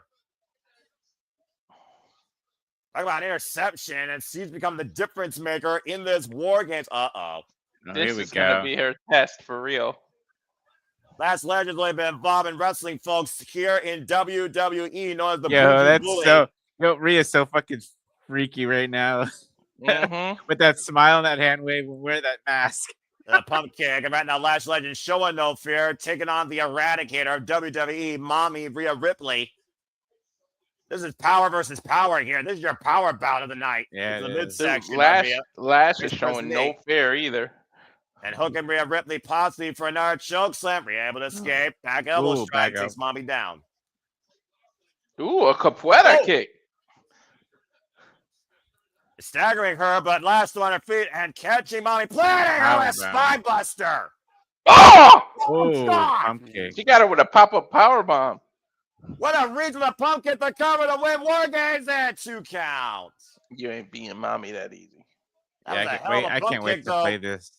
Rhea Maybe I raising can her do this face. match on 2K25. I was Interesting. say you're gonna recreate this on 2K25, Big J. I Heck haven't yeah. played 2K25 in a while. Oh my god, if you got PlayStation Plus, no, hurry up because it's free. Yeah, well, again, is it worth my Bam, time? what a headbutt. Headbutt, we'll It's see. worth it for us to Up play. and Going for Riptide here. Can't you hook her up? No, here comes Nia Jax again. The Nia bougie Jax saving bitches her. working together. That might as well be their tag team name. Right, yo, when they win the titles, I don't know who the fuck is gonna take it away from them. Yeah, the tag team division reset number 10. And Rhea Ripley right now doing face first. How many different ways do you create a wheel? I don't know, but they needed the the Flash legend. Charlotte. Good grief. Oh, And again, Charlotte Flair Oh, cut up. What the hell here we is go. Lash about Double to do power here? bomb. And possibly, again, both women planted against the Oh. cage. Ooh. Still holding on to them. Punishing gonna Charlotte Flair and Alexa Bliss. I thought they were There's gonna a double powerbomb them powerbomb on top spot. of each other. Double cover here by the bougie bitches. AJ Lee breaks it up. Ref, pay attention. Charlotte was getting pinned too. The fact of the matter, though, that Lash legend stopped her pinning combination after AJ Lee only broke up Nia's pin, though, Walter. Speaks volumes of the tag team here. Oh, AJ manhandle Lee slam. Manhandle slam. Trying to be hooked up. Manhandle slam by Becky Lynch. Now Becky looking for the win. The cover by Jessica Carr. Io Sky. And Io with the cover on Becky with War Games, and Lash breaks it up. With no trash can on that moonsault. About to say, no one's dived off the top of the cage yet. Don't rule it out, Walter. Oh, it's bound to come. After Bronson got hurt last week, I wouldn't let anybody do it this year. I mean, last year, he broke his damn ankle. That's what I meant. After what happened last year, I wouldn't do it this year. Io Sky snuff the ropes, caught by the bougie bitches, Lash and Nia Jax. These bitches got more Botox than Kim Kardashian's ass. Io Sky right now hoisted up above Nia and Lash. And from the other side of Charlotte, Strike! Alexa Bliss. Wiping out the entire team.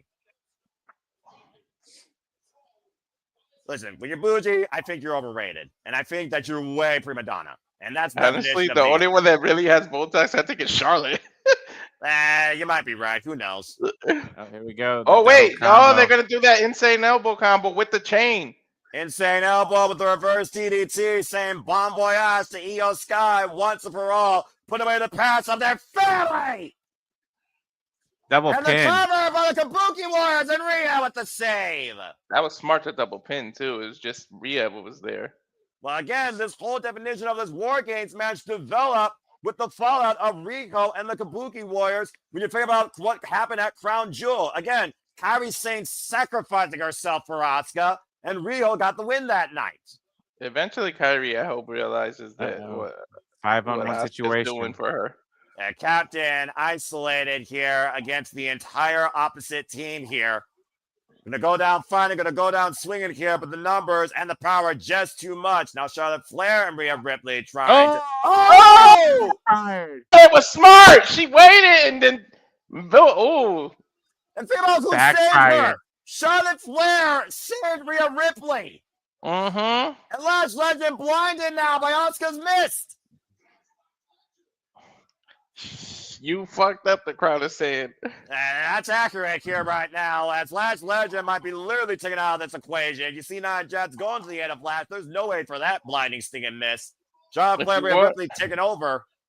If you were wondering, Charlotte and Rhea were on the same page. She literally sacrificed herself. She said if it was anyone she would go into war with, it would be Charlotte Flair. We're getting proof of that here. Jumbo suplex table to Nia Jax. I think she's going to do a Twisted Bliss after that. I'm about to say she's in the drop, so little Miss Bliss, the Twisted Bliss. Wait, the cash can's coming to play. You know what's about to happen, Io. Oh, no. Come on. We don't need to see a kamikaze again, all right? Io's on the top cage. Of course she freaking is. AJ Lee trying to literally hoist up that trash can.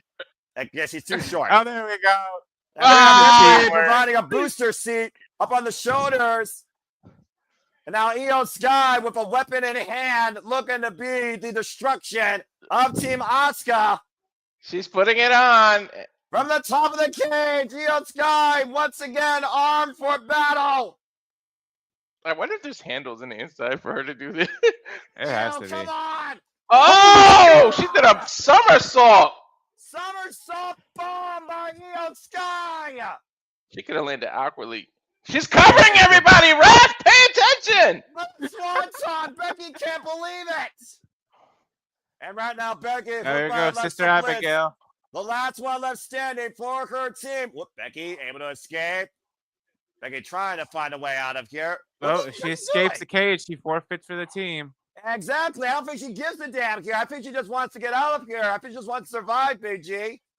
Dude, the referee should have counted. She was getting covered. Oh, Bam. big right hand. And a pump handle by Rhea Ripley to Becky Lynch. Riptide. Rhodes Okay, through. AJ I Lee officially up and got this around. match wrong. And the Black Widow, Becky Lynch with nowhere to go. There's no one to And- save her. That is it. Team Rhea wins. And I AJ thought Team takes Auska Becky was out winning. again. Dude, that Black Widow, that Widow's Peak is fucking awesome. It's a hell of a takeover. It's been Becky Lynch's undoing now twice. AJ Lee is 2-0, submitting Becky Lynch in the return of her WWE career and comes victorious in her first War Games ever. Your winners, Team Rhea Ripley, Io Sky, Alexa Bliss, Charlotte Flair, and AJ Lee. And Jessica Carr was the one that once again made a decision. That means the heels are winning the men, I think. I don't know, man. Let's go back to the replay, though. Again, this was the turning point, Big G. Yeah. It That cost. missed to the cost face her of in Lash the end. Legend. Well, let's bring in JJ to talk about the replay since he wasn't on here with us. Yeah, sure. Why don't we go ahead and give his highlights here? Go ahead, JJ. Good God.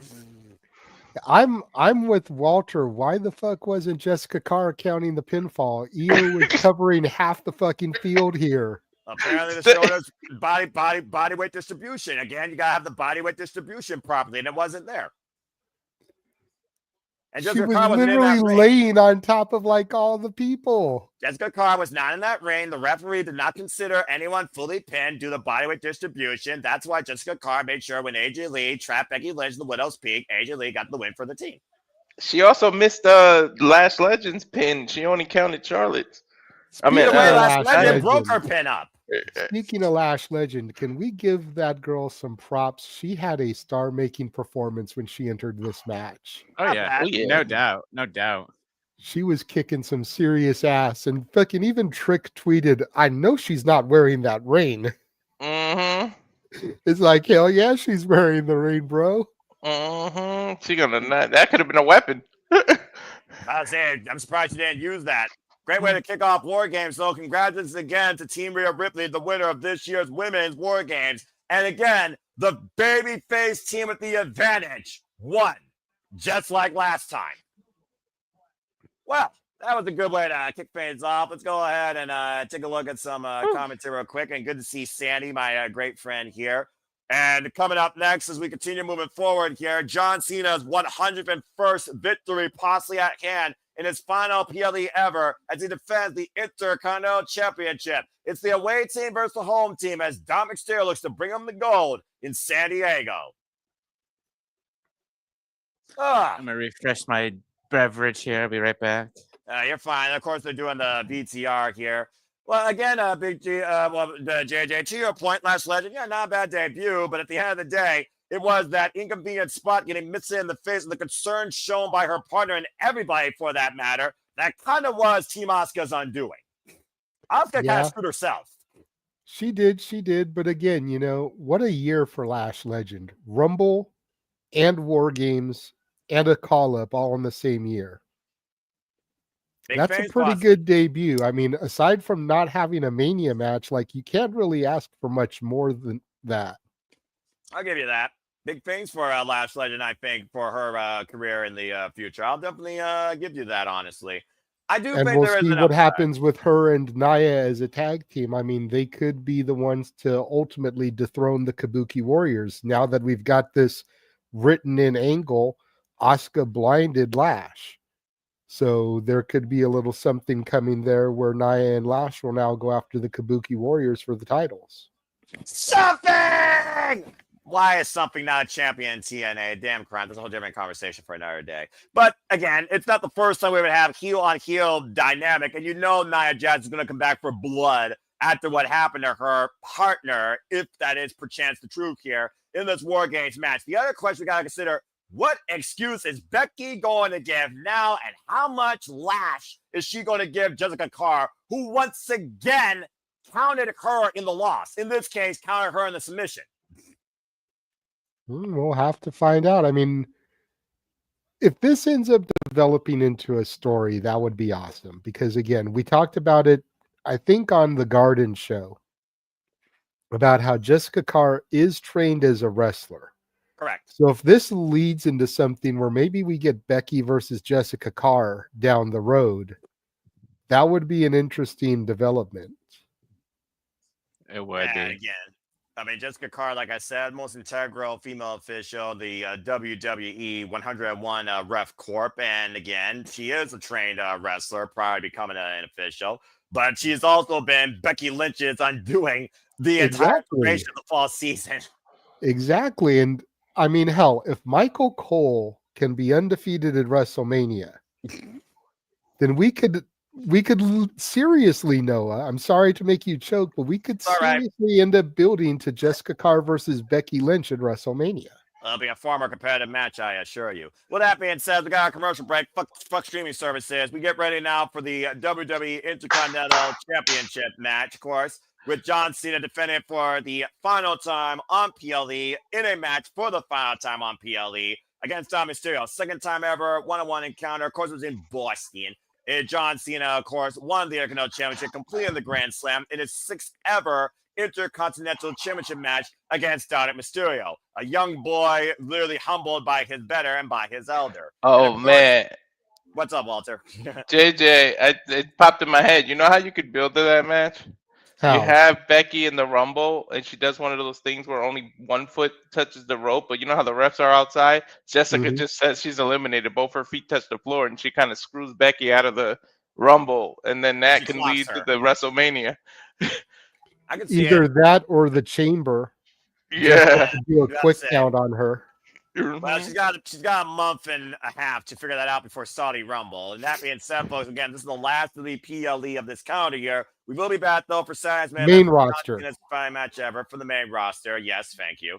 And again, we will be resuming the league next year in 2026 with Saudi Rumble. So please stay tuned for more details on that. Of course, John Cena.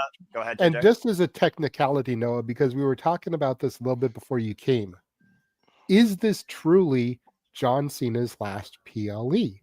And I ask that because Saturday night's main events now are exclusive to Peacock. They're not on NBC anymore.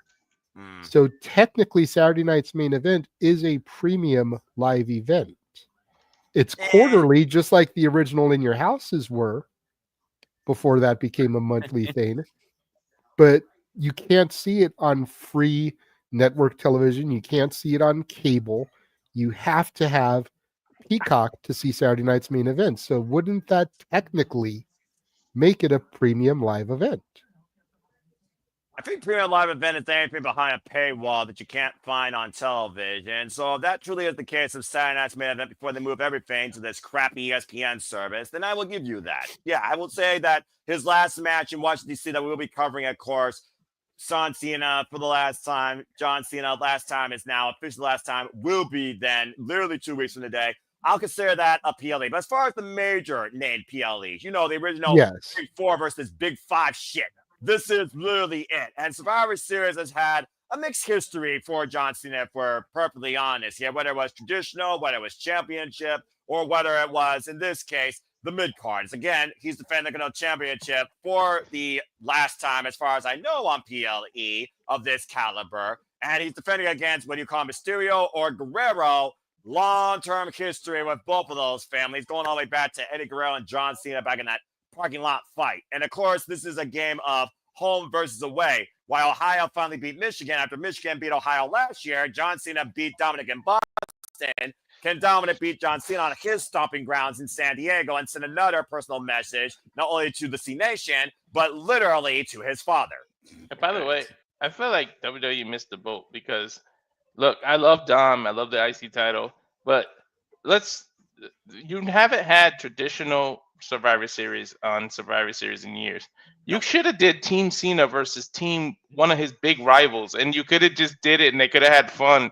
And finally you brought back an old school Survivor Series with Cena in it, and it would have been awesome. Like I feel like they missed the boat on that. A throwback when he could have even been the doctor of thugonomics for it. Yeah, exactly. But sometimes me and Walter even think alike. And I think about that 6-man tag at Madison Square Garden. That could have been later the setup for a traditional Survivor Series match where you had at least 3-on-3 set up. I completely agree with you, Walter, but it's not the first time they missed the boat in WWE. I'm just freaking saying. Anyway, well, the bottom line here is whether it's Jey Uso or whether it's Gunther to face Cena in the final match, do either of those men need the Intercontinental Championship? Personally, no. The answer is no. So I think Dominik Mysterio has to get it back here.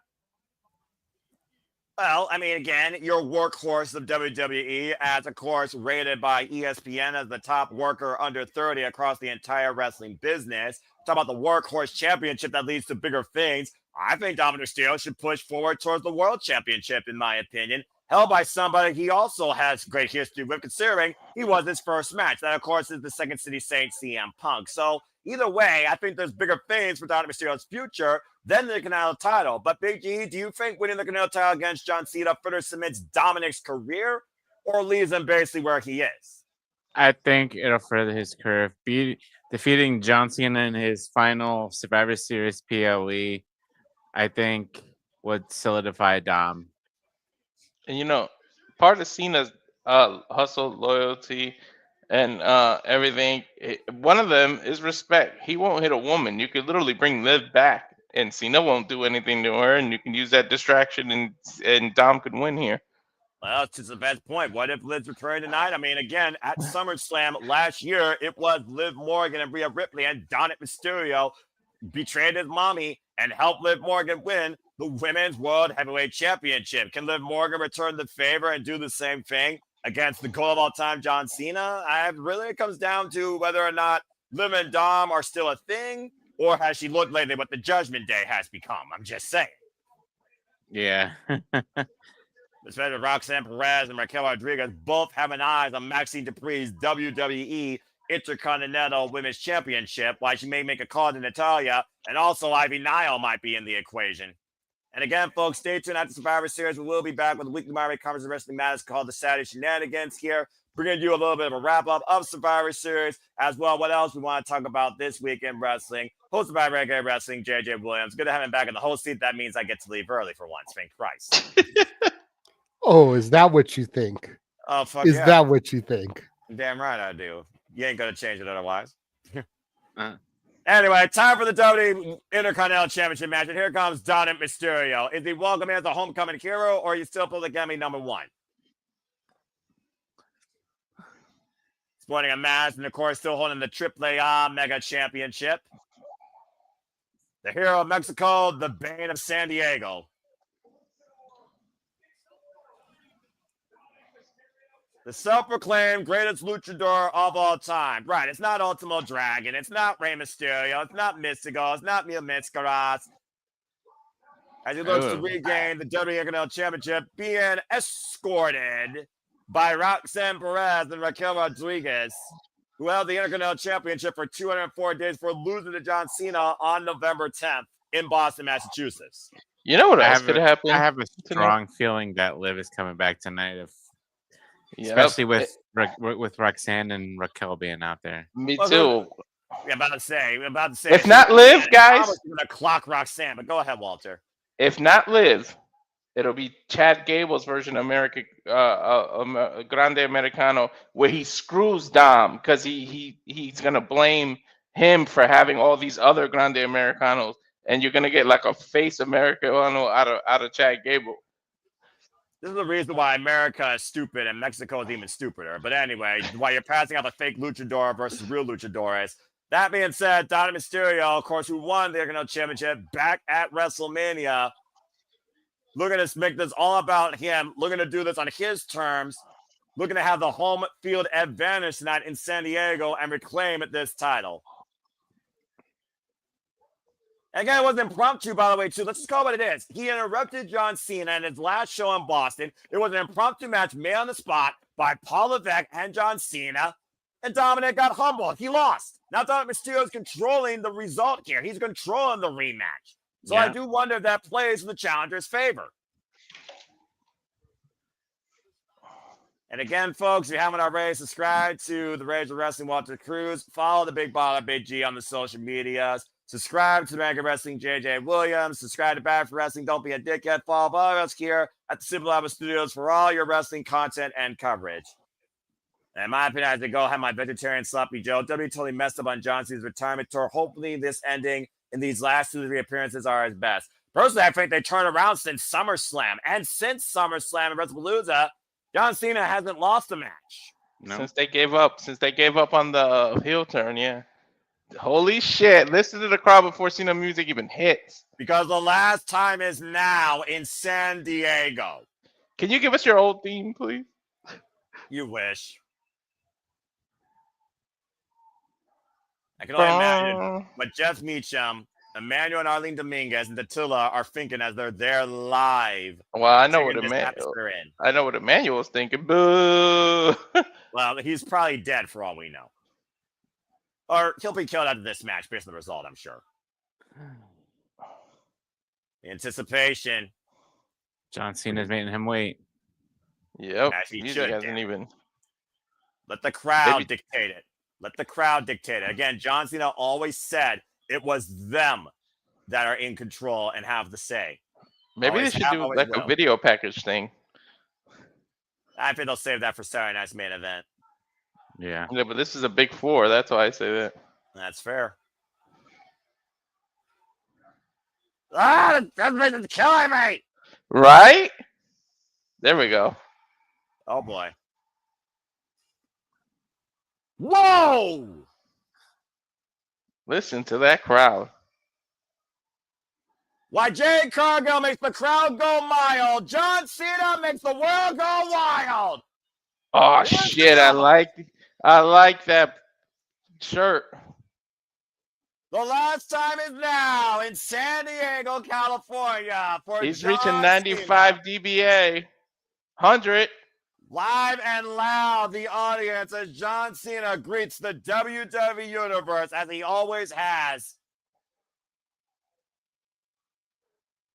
What an ovation! Come on, Stu. Move out of the way, Stu. I say, you know he's got to greet Stu. Tell him, let's go to work. This will be John Cena's 2,319th match in his wrestling career. He's literally going behind the screen to the people. That's cool. It's the people that made and defined John Cena. Whether you loved him or hate him, you gave him that respect and that reaction. He must be so pissed that he has to wear San Diego's clothes, though. You know, he wants to be the Red Sox. I don't think the Red Sox even are hitting this. I wonder if someone really was daring enough to collect every last time it's now shirt this year. I'm sure. BLE, I'm sure somebody did. I guarantee it. Yeah, it wouldn't surprise me. Good luck with your wallet. I got the Germany one, though, or the Berlin. You mean the Belgium one?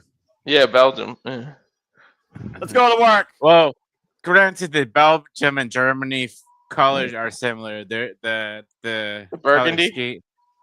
Well, yeah. The burgundy, I think, is the color you're looking for. 110. That is a record, by the way. They are live. They are loud. They are real. They are proud for the greatest of all time. John 19 days. Champion. 12th career match at Survivor Series, by the way. Record 9-2 as he looks for victory 101 on a PLE. One of those two was freaking Lesnar beating the shit out of him, wasn't it? No, that was SummerSlam. So what are the 2 Survivor Series he lost then? Orton.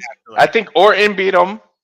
Yeah, Orton did beat him one time. I believe it was a one-on-one match. And I think the other one was one of the teams. He might have got eliminated. What's the other? Well, no, he did get eliminated, but his team did win.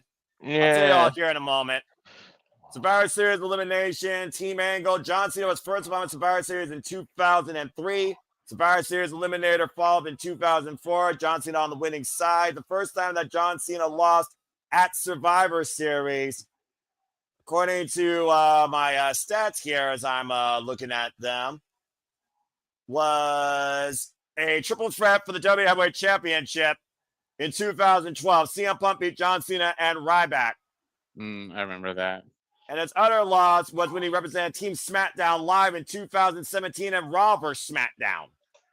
I knew he lost an eliminator, told you. He has not been on Survivor Series since 2017. Jesus.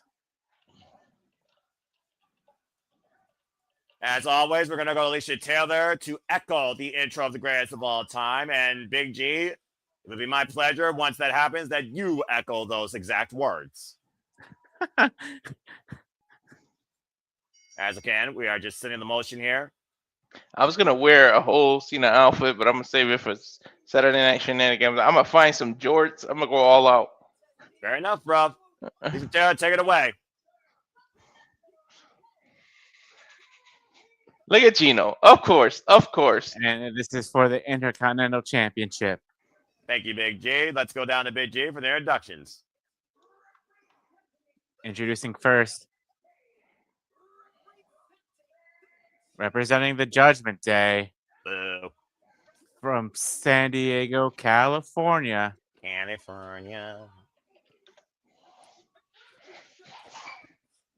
Weighing in at 200 pounds, the AAA Mega Champion, Dirty Dom Mysterio. 28 years of age, involved 5 years in the game.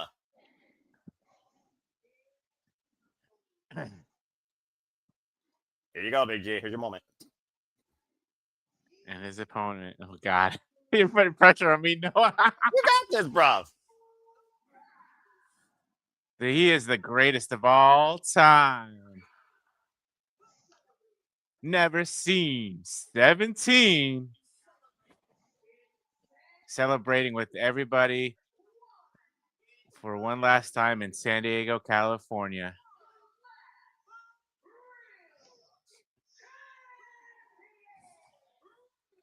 The last real champion. Oh God, John Cena. Nicely done. 48 years of age, and folks, 26 years involved in this game.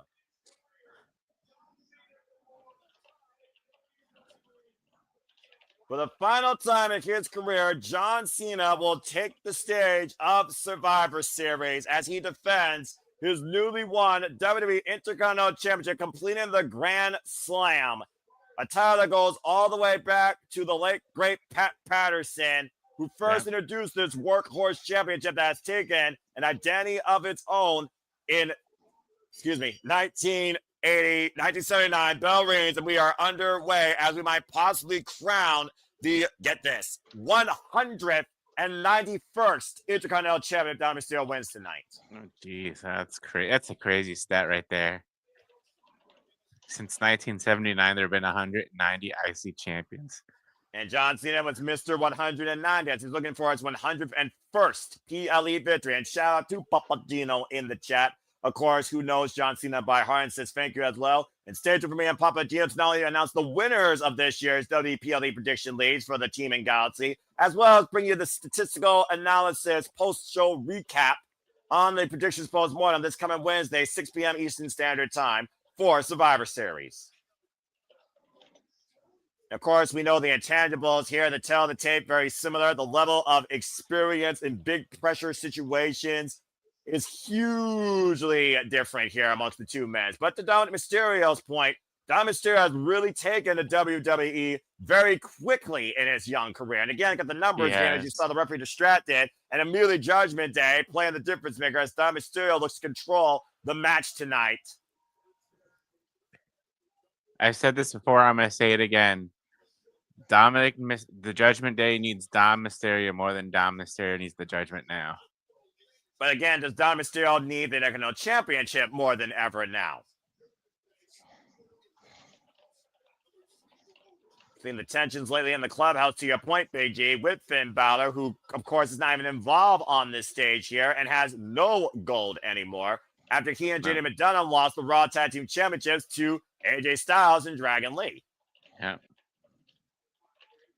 No, Dom Mysterio mocking John Cena. That's one of those things, though, that Dominik Mysterio is young. He's immature. He's got too much self-absorbed moxie, and you can't play around with John Cena. Ooh, poke to the eye now. A straight right hand to the eye. And right now, Dominik Mysterio putting the boots in the corner to John Cena. Referee calling for the break. And Raquel, and a chain shot from behind. Wow. And a Chad Patton didn't see that shot, though. Shoot the half dominant back press on the far leg and a 2 count on Cena. The definition of dirty in the name Dirty Dom on full display here tonight with a 3-on-1 numbers game. And that poke to the eye really changed things here, Big G. Oh, 3 amigos. Of course, talking about much of his game. Not an echo of his actual father, Rey Mysterio, but his other self-proclaimed father, Eddie Guerrero. His Uncle Eddie. Of course, celebrated in El Paso on November 17th, looking to deliver the 3 amigos and does so. Now goes in the cover, hook on the far leg, and Cena kicks out at 2 again.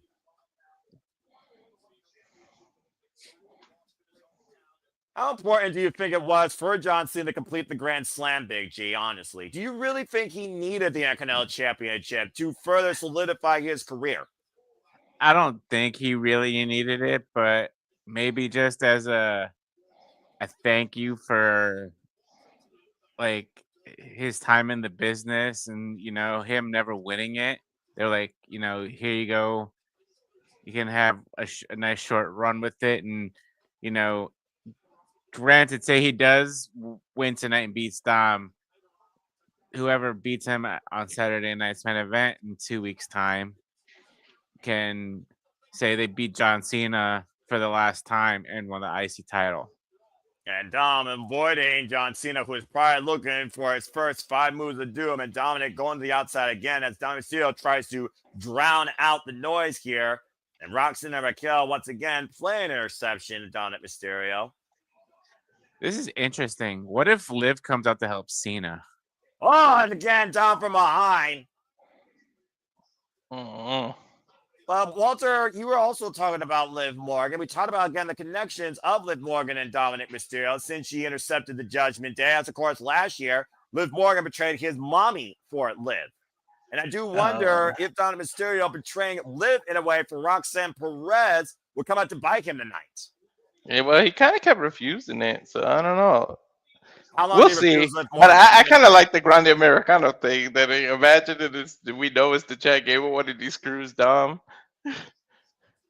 Right now, this is brought to you by Starbucks or our fake-ass luchador. But right now, Apple Orchard Hard Cider, Dominik Mysterio driving Cena hard into the apron. Bro, some of the Angry Orchards are pretty good. I know that's kind of like girly drinks, but fuck, them shits are good. I'll take your word for it. Pretty good.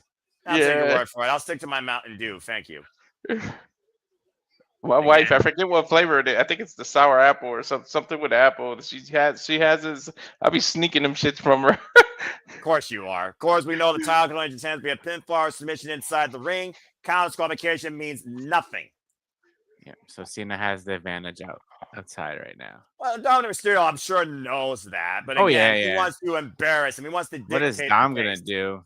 I am on the barricade. On the barricade. Oh! That turned into like almost a power bomb. Like Cena countered it. I think you're right. I think John Cena had enough leverage to take Dom down. That was a nasty landing for Dominik. Dom might be hurt for real. Look at his shoulder. All right, WWE, go back to a replay here. I want to see a replay. No, Dom is holding his shoulder. He's clutching it hard. He's hovering in pain. Well, Chad Patton right now checking on Dominik Mysterio and John Cena back inside the ring here. Roxanne and Raquel also looking on. Let's take a look at the replay to your point, Benji. Here we go. Here we go. Oh, he landed on that shoulder. That's what I'm saying. And Penta just hurt himself too. Yeah, yo, I think he's hurt for real. Cena's checking on him like, yo, I'm so sorry. John talking to Chad Patton right now to see if Dominik Mysterio can continue. The referee's call if he chooses to throw this match out. You would hate to see something like this end like that. Dude, I think this is serious. I don't think it's Oh, it might be Ray. I mean, Dom fucking with him, and then this is how he wins. Well, Japan is calling for medical, so I don't know, but did he throw the X? Or maybe they're in the replay. he didn't throw the X yet. He didn't Usually, throw if you the throw the X X, you yet. know the match is over. I mean, again, in a moment like this, on his home turf, no matter how you feel about the character, you hate to see a match end like this. Let's take a look at the replay again. I want you to watch how that shoulder lands. I read Watch his the lips. shoulder. He says I can't move it. He said it. He said I can't Oh, yeah, move. he landed on that. I think he dislocated it, guys. No, wait a minute, back inside the ring. What the hell? Tahana bomb. Raquel Chocona bomb. And now I'm standing here. What the fuck? I is told this? you it could be him screwing him. I said it. Illusion. Pop Oh, look rocks. what's that pop rocks Holy to John shit. Pop Cena. rocks. Are you fucking kidding me? And now look at Yo. Mysterio. Yeah, Dom Fucking faked him out. lion parasites. Possum. They're trying to Yo, after what just happened to Penta? And now Mysterio up to the top. Cross Why is the referee counting? for the title? The referee's not going to count the pin. He doesn't believe that shit. I don't blame him. No one wants to see a cheap-ass victory here. He's going to kick the Judgment Day out. That's when Liv can come out. This is the first time ever I've seen a referee with a brain in about damn fucking time. You know what? Better than these damn NFL refs, Noah. I'll tell you No what. kidding. Yo, but they screw. have been ejected, and rightfully so. They screw Cena. Hey, who knows if he was kind of hurt and then the Raquel kind of ad-libbed that part and then he was like, oh, we could do this or something. You're not going to embarrass John Cena or No, yourself he's not in this even- matter on a stage He's not like even this. clutching that shoulder anymore. Yeah, bull-faced liar. Go figure. Clear collusion. Yo, This is but why I don't- props to why I Cena don't from have a heart taking that for from you. the women. Yeah. Yeah, either way, Dominik This is Mysterio straight fought out of me. a WWE game. Yeah, literally Yeah, but the fought me ref like can't do Cena. that. The ref can't decide when not to count. No, you have to count. You got to do your job. Man, fuck that. This is John Cena's last PLE match. This ain't no regular match. About time the referee has a brain. Cena would have kicked out any damn way. We don't know that. Cena missing John Cena Here we right go. now. Here we go. Boom. Here we go. 5 moves of doom. I'm going to give it a big G on this one. Going for There's the no way they photobomb. planned him getting hurt like that. Like they Bam. kind of ad-libbed that part. Get ready either for way- the 5-knuckle shuffle. Yeah, either way, John Cena's about to pay for his sins, and rightfully so. This is the problem with America. Parents don't know how to discipline their children. And Dom's about to pay. You can't. Oh, wait. Way too early. Don't You do a can't Sam, see Big me. G. That's Oh, better. you way behind us. I already got the Yeah, 5-knuckle yeah. shuffle. Oh, Bam. 5-knuckle shuffle. I I don't just care. got it. John Cena not pumping the drawers before he leads them into a suit. Got him up on the shoulders, looking for the attitude of judgment. Down still with the roll up though. Cover, Japan. Counts till 2 count. Going And for the immediately All right, let me Yeah. know when y'all get the STF. I'm going to I just got pause. the STF. Okay. And Dominik nowhere to go in the center of the ring. Will this young man tap out on his homecoming? If his shoulder was so hurt, he should he got to the rope. Oh, Yeah, but I'll say- rope break there. Yeah, I'm sure that would have really hurt if it's actually injured. And not trying to pull him off the ropes here. And Dominik trying to hold on with his Brett Japan, trying to force a clean break. Oh, wait a minute. Oh, What's there Dom we doing go. here? Doing that loosen the boots thing. Pulling an Eddie here. John Pulling Cena, an Eddie though. from WrestleMania 20. And literally, John Cena, though, has the boot in hand. And drop Cena's toe not hold stupid. by Dominik Mysterio. Wise move, though. I'll give the kid credit. 619 again connects. Now going back up to the top rope. Wouldn't that be less effective if hitting him without the boot, though? I would think so, but that frog smash is just effective cover over the far leg. And kick out to Kick out. Cena. That was Two a vintage move. splashes. So Two who? 619s. And still who's not the- enough to put down the greatest of all time. So okay, Eddie, he's doing tributes to Eddie. What is Cena done? Because every match Cena has been giving away to his old opponents. Well, I'm about to say, you had a time capsule of TNA versus WWE and that phenomenal encounter with AJ Styles that Cena won at the last PLE and Crown Jewel. So, jury is out. Maybe Kurt Angle. And right now up in the shoulders, going back to a faithful. And you into the judgment connects. Cover to the 1, chain and Cena. 2. No! Oh, Yo. 2 count. I know people kick out of the attitude adjustment, but that says something about Dom being able to do it. Digging down deeper than ever before, Dominik Mysterio in the most important match of his career, I would argue, Big G, surviving an attitude adjustment for the time being. Yeah. Crowd chant, this is awesome here. Capacity crowd in Petco Park in San Diego. This is Survivor Series War Games. We're witnessing the war for the final time. John Cena looking to be big match John and leave with the gold here at Survivor Series 2025. The last time is now, of course, will be the last time officially here in this city, as he has one date, one match left 2 weeks from the day in Washington, D.C. Of course, the prestigious Intercontinental Championship that has led to so many incredible world champions to follow through in WWE. We finally have seen a referee with a moral compass. And it took him freaking 26 years to find somebody with half a brain. At least for one night. And his name wasn't Earl Hebner. And a shoulder There we block. go. Shoulder tackle again. I was saying, oh no! Oh, ref bump.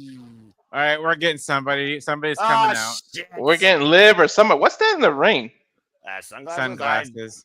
I'm about to say. Oh, Raquel's glasses. Yeah, I'm about to say dropped whole hold though, and again, Dominik Mysterio nowhere to go, center of the ring, but there's also no. All right, damn come on, official. Charles, run, Yeah, Charles, Charles run. Robinson, get those legs running.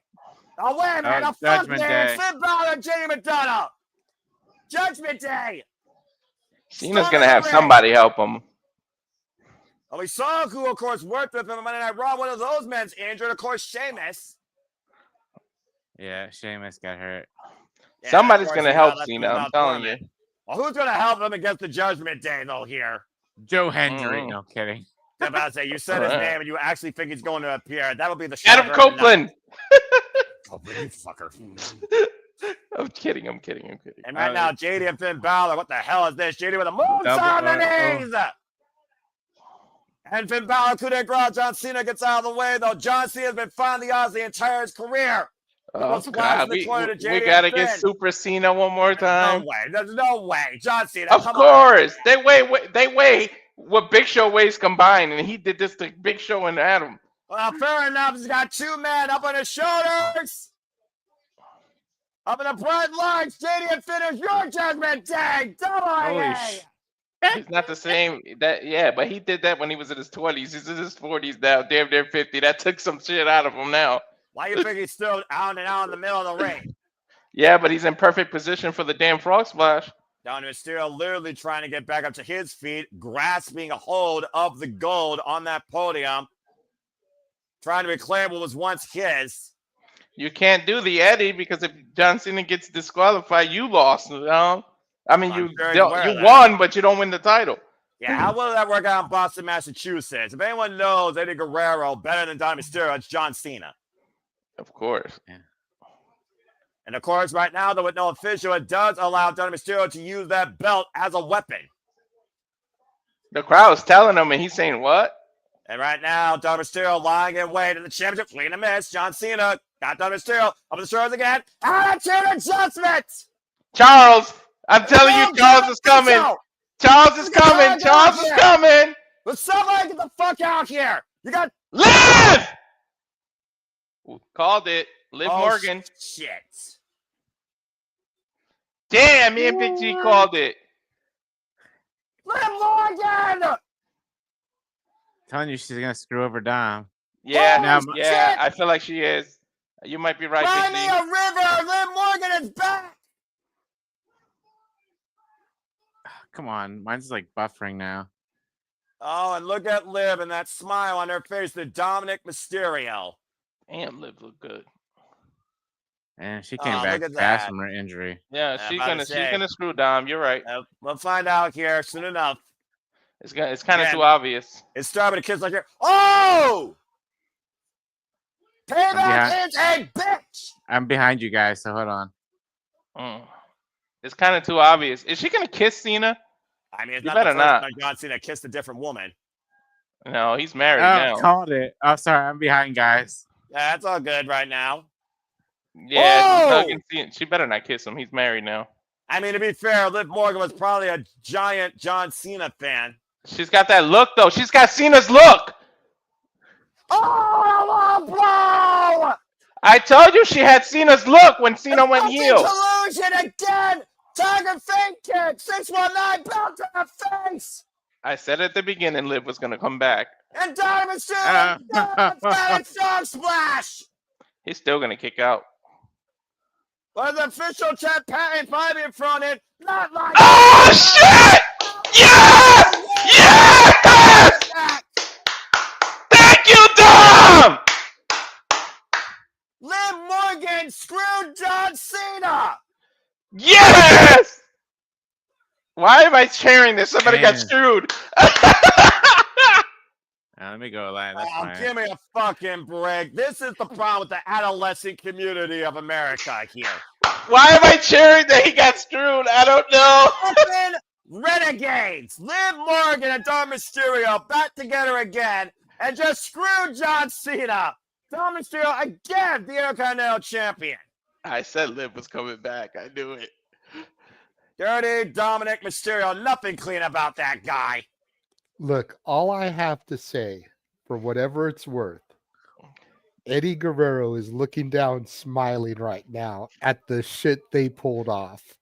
Because that is classic Guerrero shit. Yeah, you're not wrong First there. feigning the injury, then the swerve with Liv.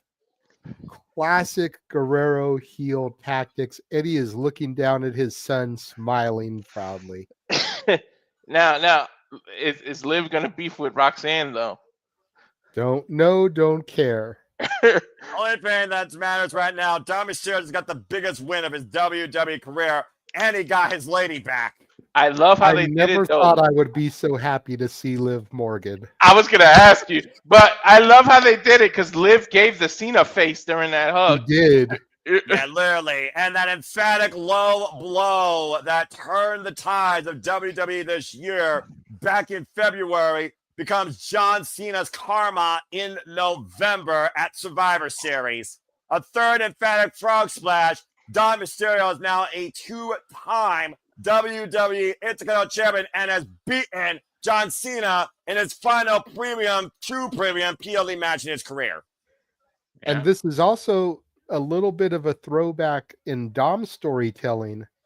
Because remember, he lost the NXT North American title to Trick Williams and then won it back like a week or two later. Yep.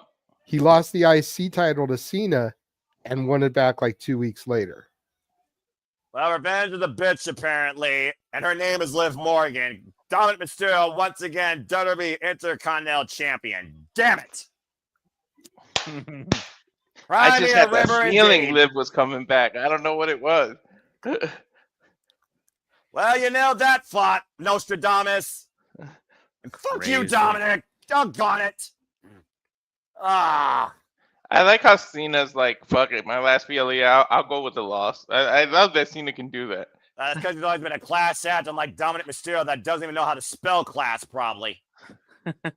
Damn, but Cena, you ain't got no friends. Noah. Nobody can help you when the Judgment Day is jumping you. For real, like half the locker room is your friend, Cena. Like you couldn't have somebody come out and run interference. Right. Shit, Stu should have came out and hit somebody with the camera. Stu would never do that. Stu would have all to do that. Either way, John Just Cena. as payback for the mini Stu on Raw. Right.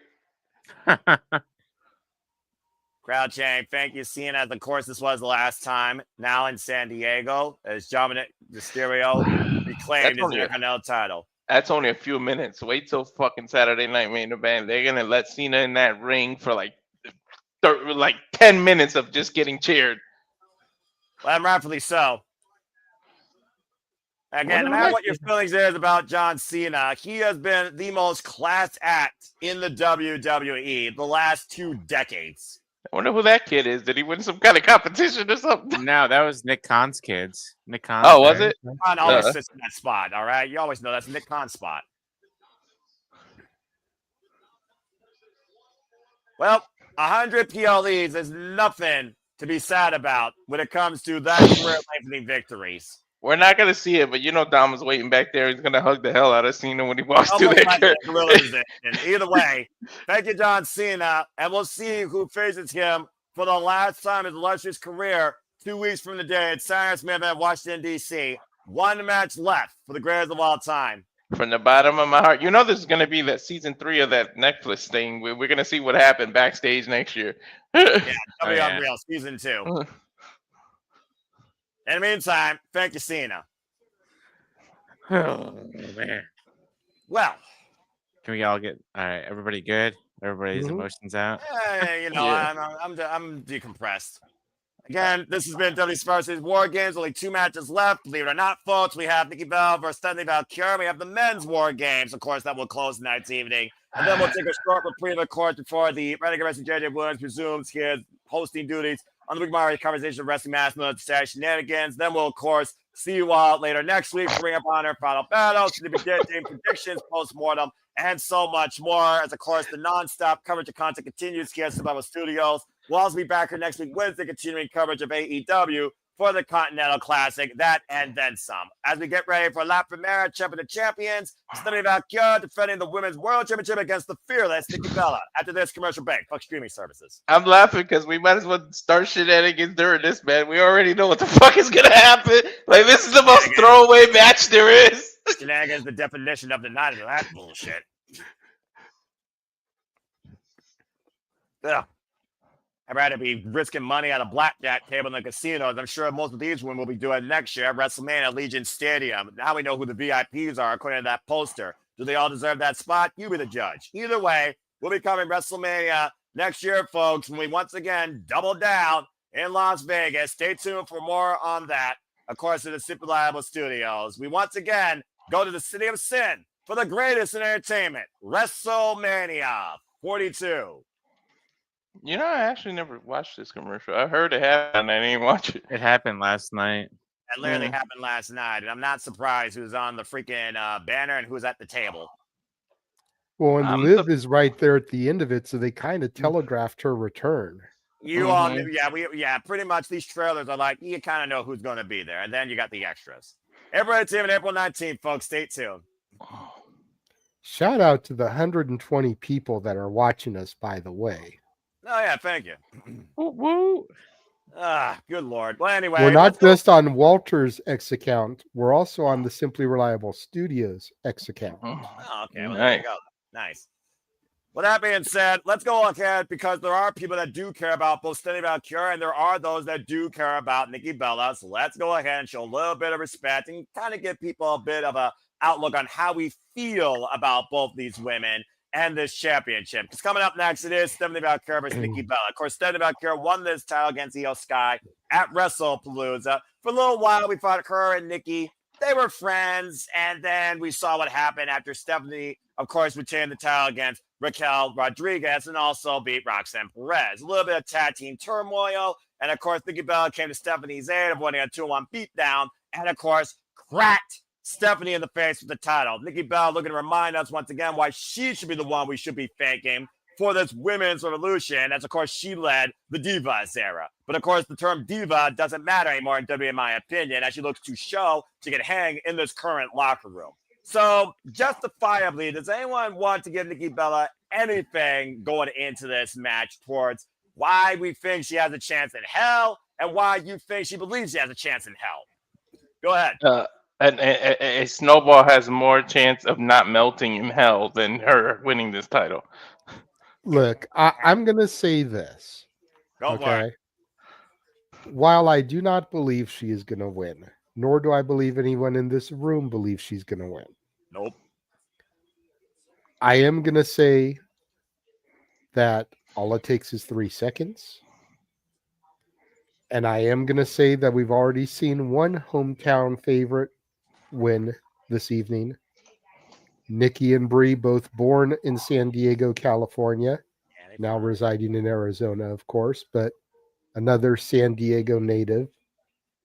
It's not out of the realm of possibility, but it's highly unlikely in all likelihood, as Aaron would say. Quote unquote Aaron Riff. And of course, you can stay tuned for Aaron Riff's recap following Survivor Series. After Survivor Series War Games concludes, say yeah to no DQ.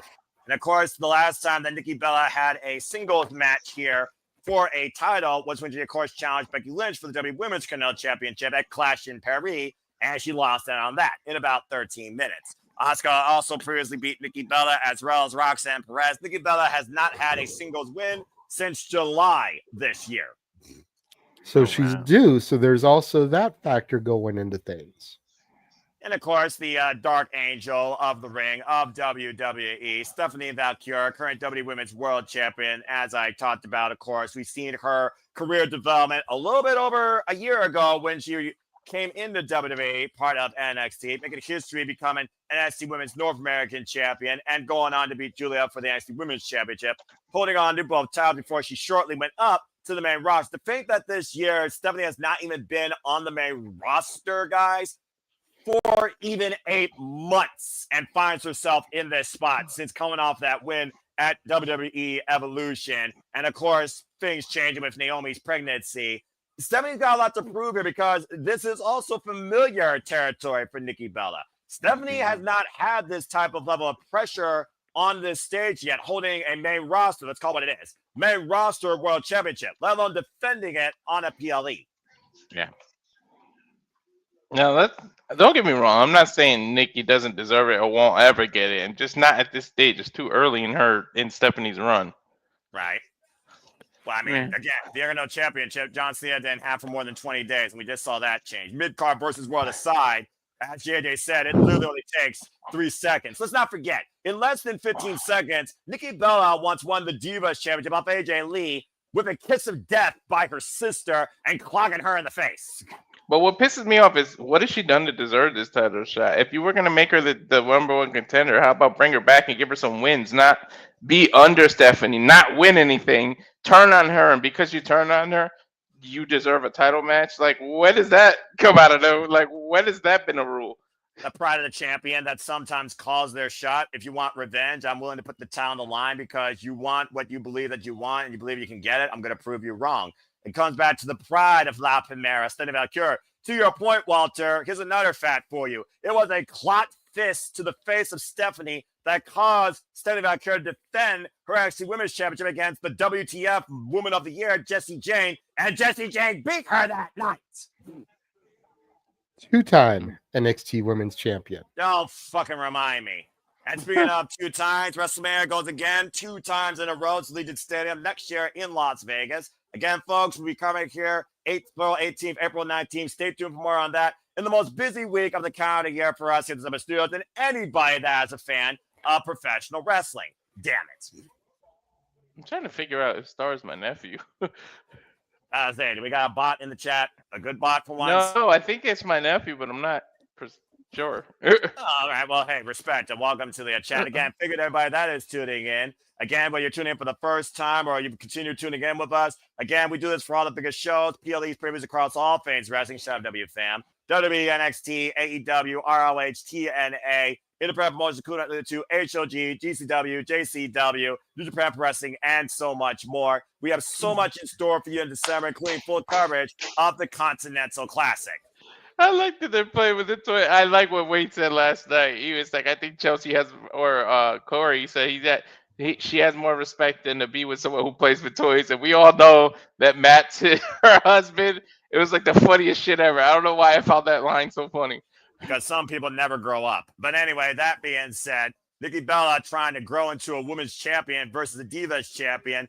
Still kind of nice. You're looking at a very exclusive, immersive experience at the Cosm in Los Angeles, also available in Dallas, Texas. That really brings you up front into the action. And of course, War Games official themes to the late great Ozzy Osbourne. Shout out to Black Sabbath War Pigs off the album Charity. And of course, donations are being made to the some sort of Bill Palsy, I think, foundation based on who buys that song right now. Yeah. Rest in peace, the heavy metal legend. Oh, man. He knew he was going out. He went out on a he was like, I'm not going to take the medication. I'm going to do this one last concert. I don't give a shit about consequences. Well, I mean, why would you sedate something that is inevitable, in my opinion? Why would you just rather be, taken home when it's your time, Seriously. Yeah. As JJ again will join us after this match, we get ready for the WWE Women's World Championship. Here comes the leader of the Fearless Army, Nikki Bella. You can look, but you can't touch. She's wearing all black.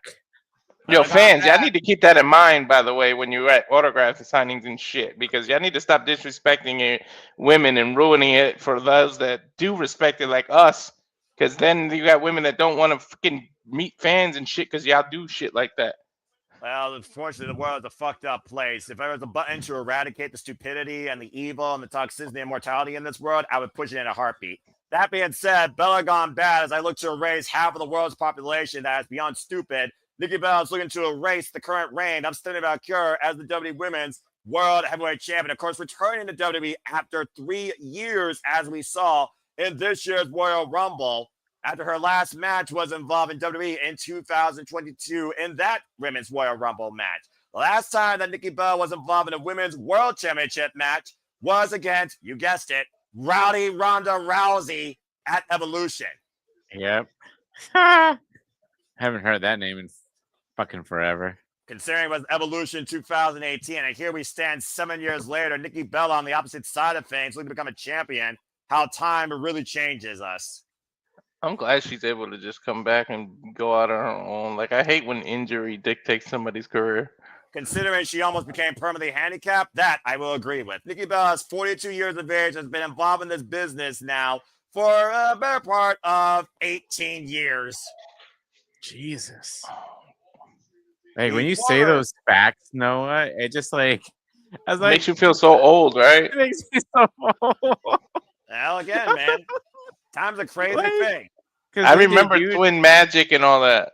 They debuted back in like 2008, I believe, if I'm not mistaken, on Correct. When SmackDown. both Bella twins were pulled out of the ring, we learned that the Bellas were two of the same people of the family.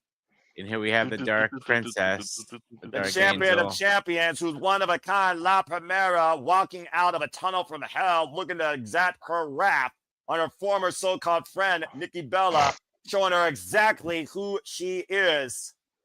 Y'all know she on my list. Why am I not surprised? I'm sure. I can't remember if we made this joke or not with you, Walter. I can't remember, but like, instead of Jericho's list of 1,001 holds, we got the Walter's list of 1,001. Yeah, I'm gonna put it out there. I should tweet Jericho and ask permission. Well, why don't you put this out here? Vaquer is the winningest superstar in 2025 with 27 wins. Of course, not only this year's Battle Royal winner from Evolution, now 70 Days Women's World Champion, she is also this year's Crown Jewel Women's Champion. Yes, she is. I think a total this year, she's only lost like 5 or less matches. When she lost to JC Jane, and I think one of the triple threats, I think that's all she's lost. And you'll be correct.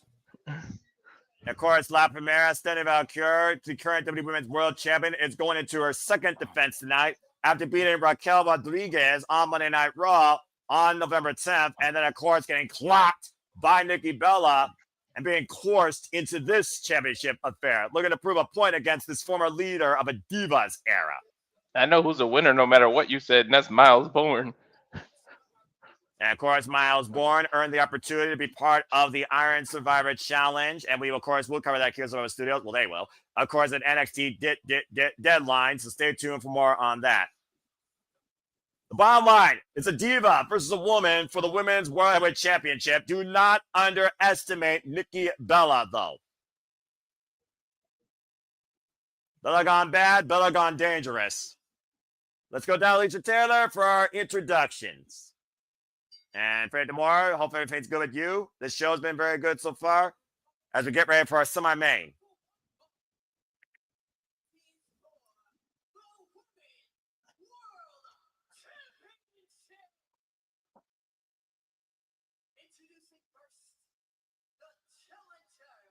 San Diego's own, by the way. Yeah, despite living in Scottsdale, Arizona. And WWE Hall of Famer, lest I forget. I'm sure most people forgot that stat, actually. Nikki's like, I'm a WWE Hall of Famer. I mean, you know, it's an accolade unless you pawn shop that ring. Nikki was always better as a heel, to be honest. I agree. She looks like a heel in general. And of course, the first signed WWE superstar from Chile, the current Women's World Champion, Stephanie Vaquer, 32 years of age, 16 years involved in the business, trained by Grand Apache.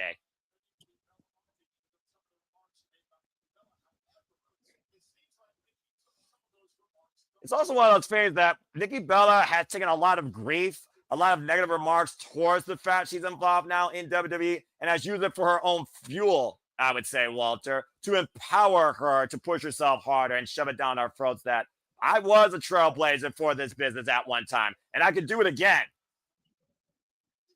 And right now, Nikki Bella putting the boost towards Stephanie Vaquer, and again, challenger mounting the champion here. Of course, challenger has a chance to be a pinfall submission inside the ring. And shout out to our own fearless Bella, of course, of no DQ, Caitlyn. I hope Caitlyn is enjoying this match, but I think it's safe to say even Caitlyn knows that Nikki Bella not necessarily has a strong chance to leave with the championship. No. Oh! Of course, held the Divas Championship, though, for 300 days in her illustrious career during one run. I make a joke, but it's I make the joke, but it's one-on-one. That means anybody has 50-50 shot no matter what. Yeah. Well, at least right now for the time being. Oh! The running leg drop right now across the throat of Nikki Bella. And right now we got the sidestep here. A big headbutt right now by Stephanie Vaquer. Damn. It's one of those things also when you figure about somebody leaving the ring forever. Like they said, put up the jorts, put up the shorts, see nothing but a suit going forward. But if there's one thing you can say about professional wrestling, never say never. Nikki Bella, at risk of being permanently handicapped in a wheelchair, finds herself now back in WWE competing for a Women's World Championship. I'm just saying. But again, Frank, integrity is a strong motivator too. I don't know about John Cena as a future, but thank you for your comment and thank you for your fandom. And again, thank you, Cena. Also, fuck you, Dominik.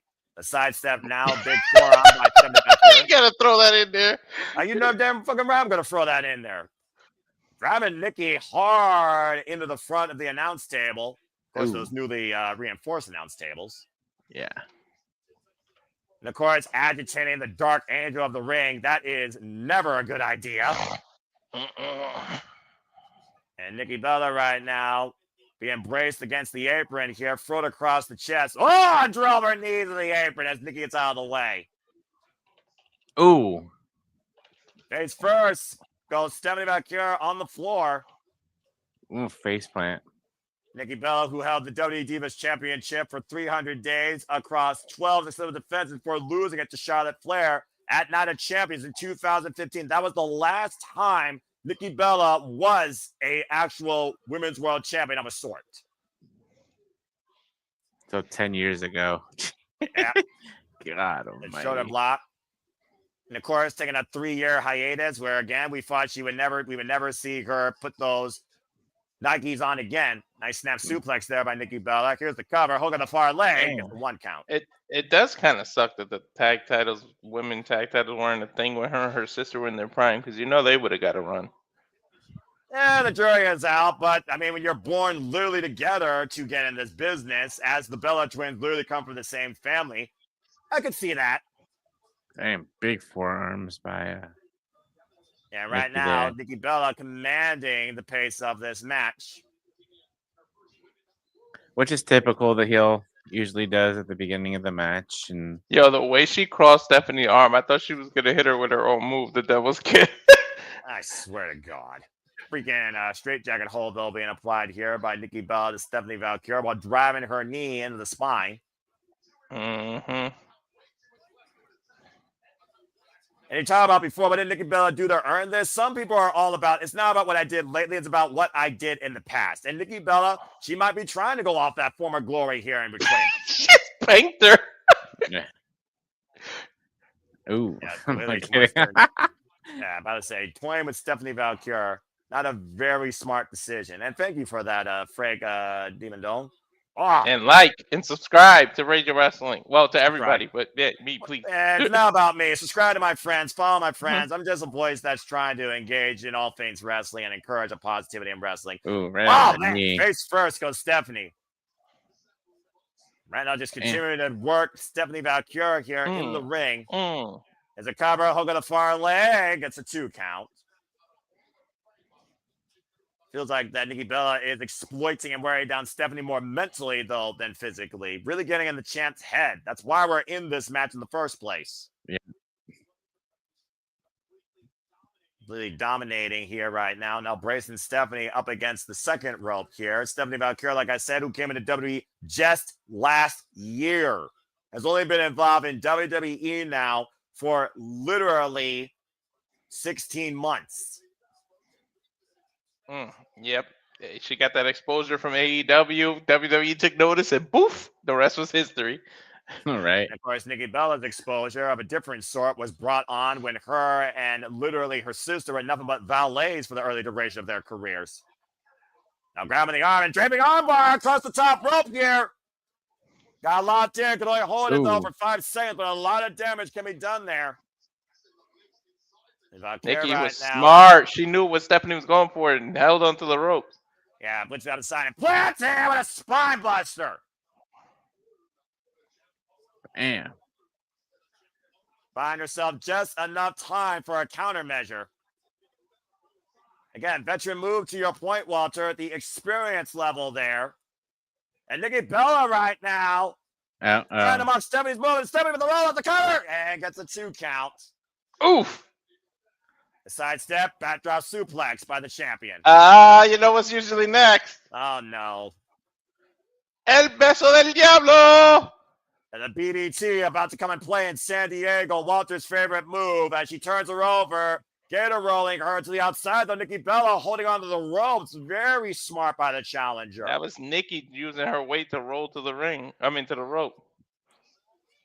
But clearly was attempting the devil's kiss, and Nikki Bella has very well scouted the champion prior to this. Oh, I thought she hit her own face. She was doing a neck breaker off the top rope. Yeah, about to say throat first counter there by Nikki Bella to Stephanie across the top rope. Oh, and a super kick knocks Nikki's lights out. We're going to down center of the ring. Champion unable to follow up, though. We got a momentary pause and reset point here in this match, guys. Mm-hmm. Again, the key word here, though, like I talked about with Chris Stein, Mercedes Moné, is focus. And we know that Stephanie is very focused on sending a very strong message towards the leader of the Divas era. Big headbutt here by Stephanie. Forearm exchange now by Nikki. And both Tim and Charlie back up to their feet. And Stephanie right now just wailing away against Nikki. Spinning Solvat. Combination offense by the champion. But again, clothesline takes down Nikki Bella. And cover now right now. Current champion in control. Suplex. Snap suplex. Turn her around. Front face lock. Snap German. Great offensive exchange here right now. Up and around. Roll up now by Nikki. Oh, excuse me, by Stephanie to the bridge. And 2 counts. Ooh, So close she for almost Sane. had her.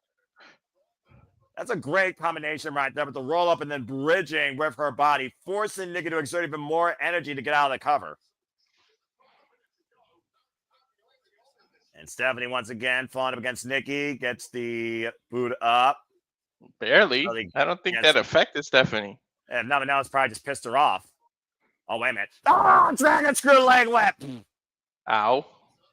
We saw Stephanie implore this against Io Sky ahead of beating her for the vacated Women's World Championship. Yeah, and she used the freaking spinal tap, not the SVD, even though she's doing it now. SVP for the win. Hook up all plays. Deep hook by the champion. Nikki kicks out at 2. I think her new official move is the spinal tap because more and more people are starting to kick out of the SVD. Yeah, that package net breaker over the knee, to your point. Past the crowd here at Petco Park for Survivor Series in San Diego for the WWE Women's World Championship. Stephanie Vaquer, the 32nd champion in this title's illustrious history, since it evolved from being, of course, the SmackDown Women's Championship in 2016, first won by the man, Becky Lynch. Yeah, Nikki had that scouted. And again, getting out of harm's way, and Stephanie again with the follow-up. Now splitting both legs. What is Stephanie looking for here? Scouting Nikki Bella and running with the Meteora. Meteora. Lasting with the knees in the corner. Jeez. And Nikki Bella might be woozy, to your point, Walter, for that. No, Nikki able to scout it, sends Stephanie hard face first from the top. That'll break a nose. Oh, Oh, that's Launcher new from itself- Nikki. Launcher itself out of the corner with that kick. Now hooking Stephanie Vaquer up. What is Nikki looking for a kick up in the fireman's carrot? You gotta be kidding me. Oh, TKO! Too close to the ropes, I bet. Ever Wow. hooking starting their leg into your point. The far leg under the rope. Yep. We knew. I knew it. As soon as she hit that TKO, it was way too close to the ropes. Yeah, I think it was guaranteed that Stephanie could have won that in her own opinion if that Stephanie didn't get that leg underneath the rope. Yeah, Nikki could have won that if it was in the middle of the ring. So Stephanie lucky. You notice that like each match is in a different ring. The Cena match was in the left ring, and now this one's in the right. That's Yeah. normal for War Games and Blood and Guts, dude. They always interchange the rings during those other exhibition matches. The Rack Attack 2.0, by the way, that move's called. Big headbutt as Nikki Bella again driven down to the outside. Well, she had to modify it. She had to modify her old torture rack because it would hurt her. And her neck, exactly. Yeah, hurt her neck. Again, the power of Stephanie, though, and again. Ooh. Oh, man! A knee straight on the chest.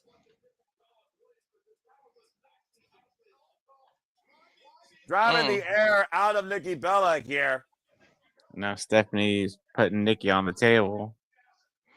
Uh-oh. Is she going to do the devil's kiss on the table? Oh, she's gonna do the devil's kiss on him. Give it to me. Give it to me. Give it to me. Oh, God.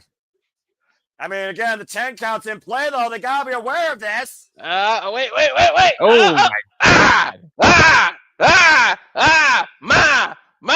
See, woo!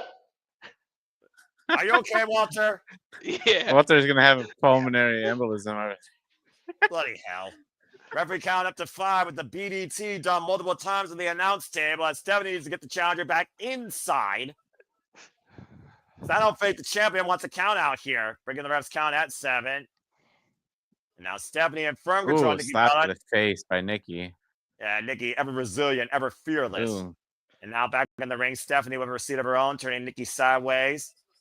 Backdrop suplex to the leader of the Fearless Army. Now doing it now, in the ring. In the ring. And again, in trouble here. Again. Oh, good grief. Look at Bella right now is beaten and ragdolled here by the champion at this point, Big G. Yeah, she is. And now Stephanie calling for the finisher here. Wants to finish off Nikki. And again, you called it before, that beautiful corkscrew moonsault. Nikki in the drop zone. Connects. 2 and 3. Stephanie retains. You got that one Bella fan in the crowd, like, oh my God, what just happened? Why? No, let's not pretend like she doesn't have an army of fans. Damn right. Oh yeah. Nikki Bella tried to take it to the champion, but Stephanie Vaquer prevails here tonight at Survivor Series in fine fashion. Once Stephanie Vaquer got the gas going, she did not let up on the throttle. No. Congratulations to La Primera. Stephanie Vaquer is still WWE Women's World Heavyweight Champion. But I was saying, that was the closest, I think, that Wade Barrett and Michael Cole saw the Devil's Kiss firsthand. I couldn't imagine what's going through their minds. Oh, God. I couldn't imagine me seeing that in person. I might have a heart attack. Walter, you're a married man. Oh, doesn't mean I'm blind. That BDT, I like to call it, literally trapping Nikki Bella's head in between her legs and just driving her face constantly to the canvas, followed up by a beautiful corkscrew moonsault, spiral tap, phenomenal fashion for the finish and for the Has she given that a name yet? I don't think so, actually. I call it effective as, again, instead of Vaquer secures the win. Yeah. That's all that matters. Another notch, and the Dark Angels rise to heaven. Still WWE Women's World Champion. Well, her other move's the SVD. Might as well call that the SST or SSP, spinal tap. Stephanie spinal tap. I mean, yeah. For all you know, you might give WWE ideas. Either way, Nikki Bella falls short against the leader of this women's era. All right. Well, we got a break. Time to bring JJ back in. Yeah, go ahead, because of course we wait for our main event here. And again, thank you to everybody that is tuning in. JJ, your solo thoughts on that women's match? It was a match. That's all, folks. All right. That being He had said, more fun by the way I did the actual match. I'm sure Legit. he was laughing in the background as I was just focusing on the monitor. Then again, I was looking at that too, and I'm just like, holy faith. Anyway. Ah, good grief. Yeah, I was with Walter doing the Booker T. Of course. Why am I not surprised? Anyway. The New Day are reduced to making infomercials. I'm about to say, who's more relevant here? Oh, that's right, Big E. But who is more relevant than that? Big G. Again, if you haven't already, subscribe to Big G. Follow him on the social medias. There you see them right there for great content. That might involve cats as well. An American original, non-Aussie wannabe. And, of course, the Unleashed Moment of the Night brought to you by Survivor Series War Games here. As, of course, we get ready for our main event, where, of course, Team Rhea Ripley won the Women's War Games. And Liv Morgan, that freaking no-good two-time and backstabbing piece of freaking return home to Dominik Mysterio and cost John Cena in his last premium live event match ever with an emphatic low blow, as Dominik Mysterio is now once again two-time WWE Intercontinental Champion. And, of course, we just saw Vaquer retain the Women's World Heavyweight Championship against Nikki Bella, as the only thing left here is the men's War Games. And again, thank you to everybody that's been tuning in, whether live for the first time or continuing, as you, of course, make this possible to continue for the passion to pursue and the content and the coverage continue forward. Again, we do this all for you. Please subscribe, comment, tell a friend. At the end of the day, we do this for the love of professional wrestling, damn it. Is there one more match to go, guys? And it might as well be called an all-star affair as we get ready for the men's War Game match. Dangerous Alliance 2.0 versus Team Who Knows What the Captain Is. And, of course, we talked about, we'll be back here in 2 weeks from today, Saturday, December 13th, where the winner faces John Cena in his last match. And the last time is now tournament. We are down to Jey Uso, Solo Sikoa, L.A. Knight. Yeah. And the Ling General Walter, a.k.a. Gunther, for those that followed modern-day WWE. With his old theme back. I do appreciate that. Which, of course, will be Solo Sikoa versus Gunther and Jey Uso versus L.A. Knight. And, of course, the winner of those two matches will go on to face each other in the finals, determining who faces John Cena in our nation's capital, Washington, D.C., Saturday, December 13th. You guys noticed that Liv's pants was like a throwback to her Riot Squad days? Yeah, well, I'm about to say, she's always willing to start a riot. Speaking of a riot, it doesn't get more of a riot than this all-star lineup.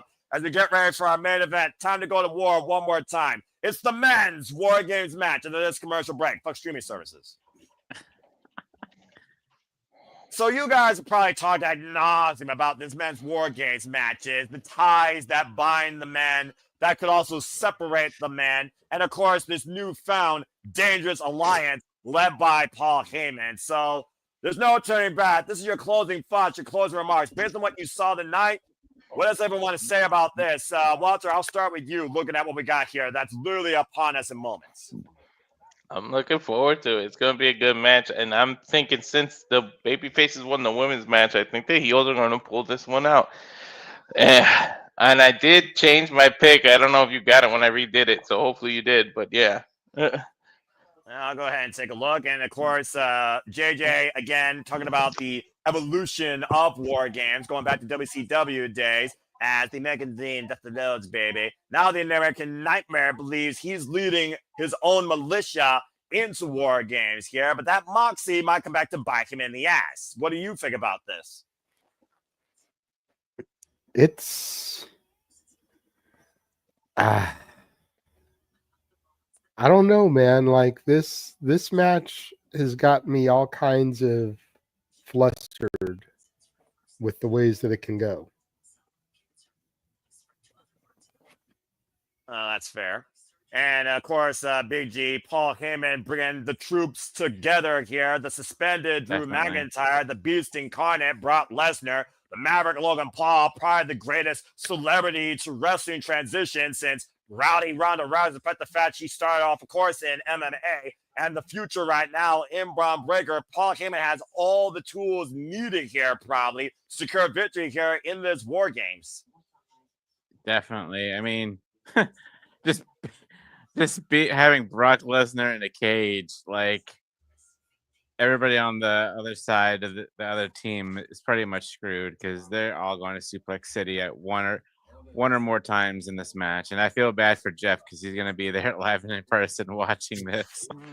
He's got to get freaking post-match, you're going to get freaking post-traumatic stress disorder dealing with freaking Brock Lesnar. Well, at least he's not doing it to John Cena. And Walter, by the way, you went with Team Paul Heyman. You picked Jey Uso and Braun Breaker to kick things off. And again, folks, Team Heyman has the advantage. The heels come in this time with the advantage. We saw the baby phase with the advantage, the women's War Games. They won our opening contest here. At the forefront, you can think this is CM Punk versus Paul Heyman. Roman Reigns versus The Vision. Cody Rhodes versus Drew McIntyre. And then there's the Usos and Bronson Reed and Logan Paul. Of course, Logan Paul and Drew McIntyre won a tag match this past Monday Night Raw against the Usos to secure the advantage. While Roman Reigns is here with what used to be in his bloodline, why he told the other two men who claim to be captain to figure this shit out or follow his example. At the end of the day, you need to have one general with the battle plan, and you need to trust that battle plan if you're going to win. If egos get involved here, this will definitely be the Vision's night, in my opinion. Exactly. So let's go ahead and talk strategy. As we know that the advantage is in Paul Heyman's side, I'm going to go down the line here and talk again to you guys.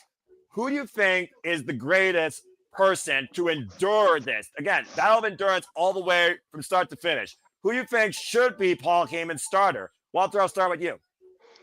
In all honesty, I know I didn't pick him, but Logan's got youth on his side. I would go with Logan. I think he could take it more than anyone. And Logan surprises us all with he always pulls some crazy shit on a pay-per-view, some crazy move, whether it's with a drone or holding his camera. He always does something impressive. So let's not sleep on Logan. I hate that everybody just hates on him. Well, I mean, some would say it's justified. But again, when it comes to athleticism, like Mercedes Monet, bell to bell, you cannot argue with his psychology and his in-ring work. Even I can admit that. You and I have talked about that verbatim. JJ, looking at the CM Punk, who's the captain, Cody Rhodes from Reigns' side, who you think would be the best person to send the battle first on team whatever captain? I've got Jey Uso. There were a lot of arguments made last night on simply predicting about the crowd, the yeeting and everything. I give Jey Uso the start, let the crowd kind of get it out of the system because you're not really going to be able to stop the match to get everybody yeeting. Right. And if he comes out later, you're going to want him to get in there quickly, which isn't going to give them the opportunity to truly yeet.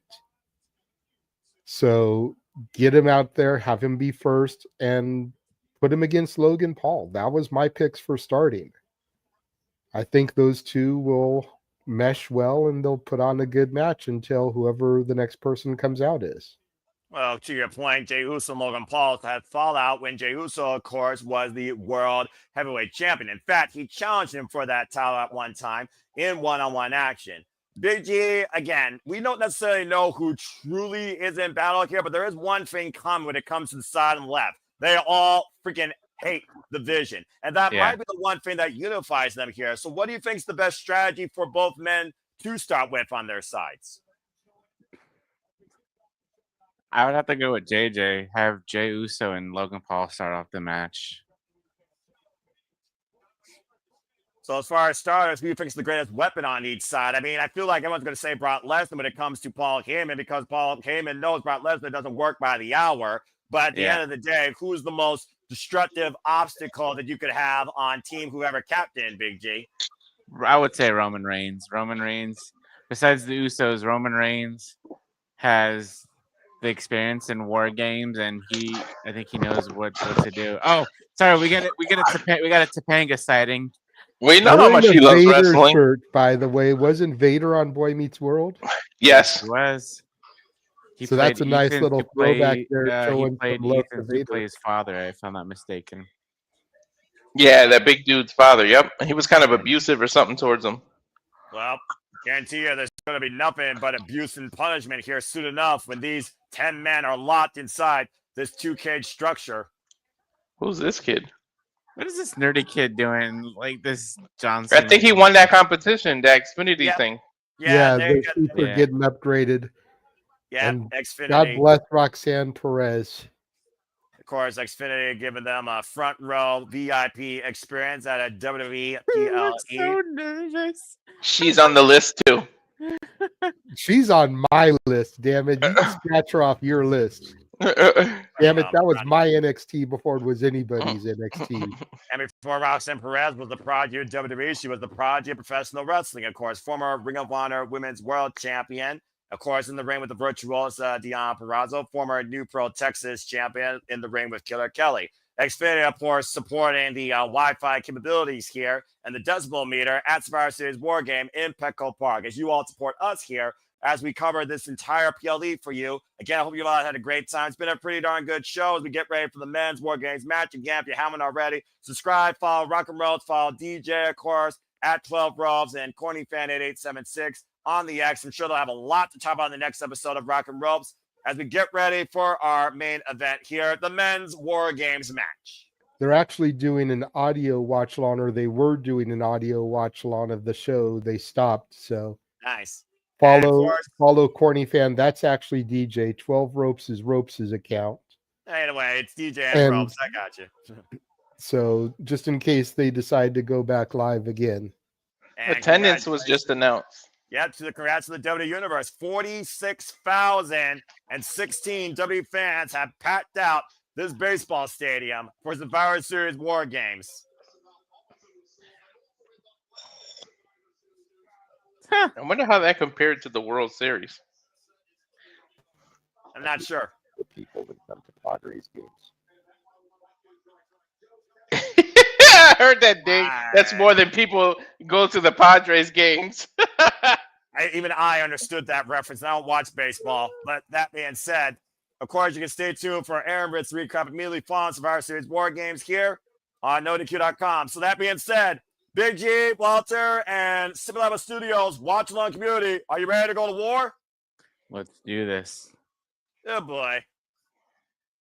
Again, we know the factors here that led us to this War Game scenario. When the Vision betrayed Seth freaking Rollins following, of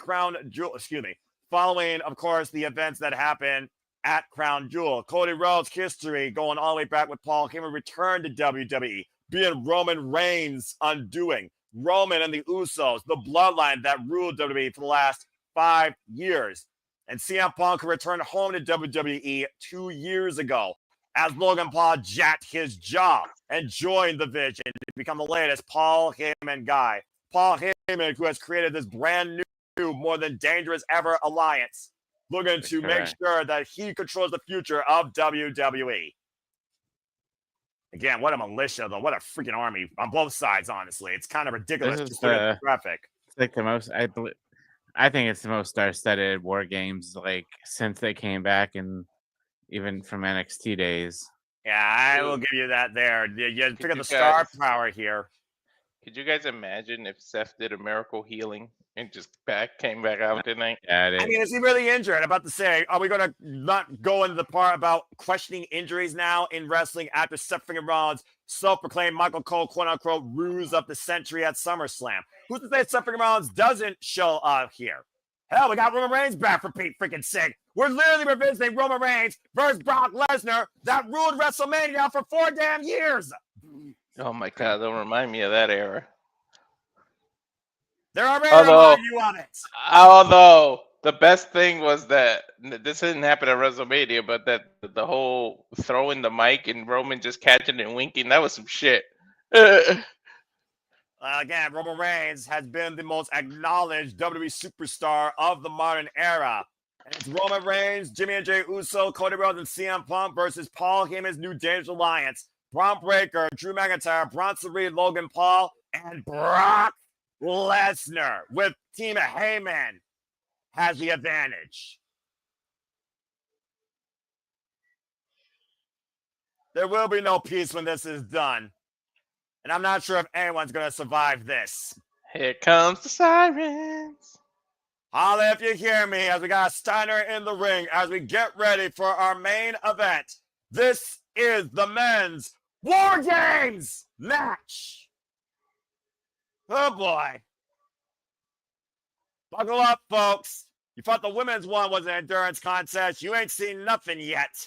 No. Freaking cage entrance going to be as long as Roman Reigns' entrance.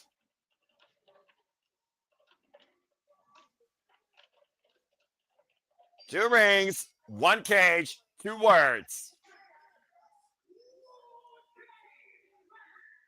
Indeed, you gave the intro to the women. Walter, I'll let you go ahead and explain the rules and the dynamics for the men's War Games match. Go ahead, good sir. One member of each team starts the match. After 5 minutes, a member of the advantage team will be released to enter the match. After 3-minute period, alternating members from each team will enter the match until all competitors are inside the ring. Once all competitors have entered, War Games officially begins. Once War Game begins, if a competitor leaves the cage, their team forfeits. The only way to win the match is by pinfall or submission. Oh boy. I am very curious to see who they start out with. Will it be the crowd pleaser versus the YouTube hatred of main event Jey Uso, who's in the main event once again for the first time in who knows how long? Or will they surprise us with somebody else? And who will be on the opposite side of Team Heyman? Oh, CM Punk starting off. Oh, The shit. All-Star Game kicks off tonight with the Second City Saints. Well, I didn't think that was going to happen. And I'm look wrong at about Loud that and one. Loud, 100 decibels. He reached Cena's. It was in 100, Chicago, guys, 2 years 104. ago when CM Punk came home to WWE after the piece of War Games was brought forward. Now he starts it 2 years later. Of the person now. Look at little Yachty. Larry's dad. I love it. 105 on the decibel counter here.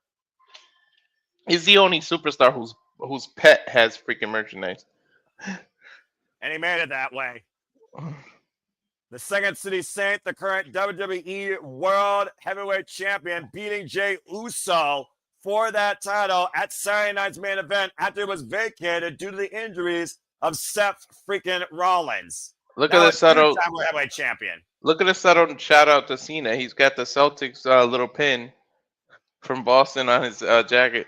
Well, many have argued to say that CM Punk was John Cena's greatest rival, considering what happened at Money in the Bank 2011 that turned the course of WWE history. He was voted, I think it's by ESPN, but he was voted Cena's greatest rival.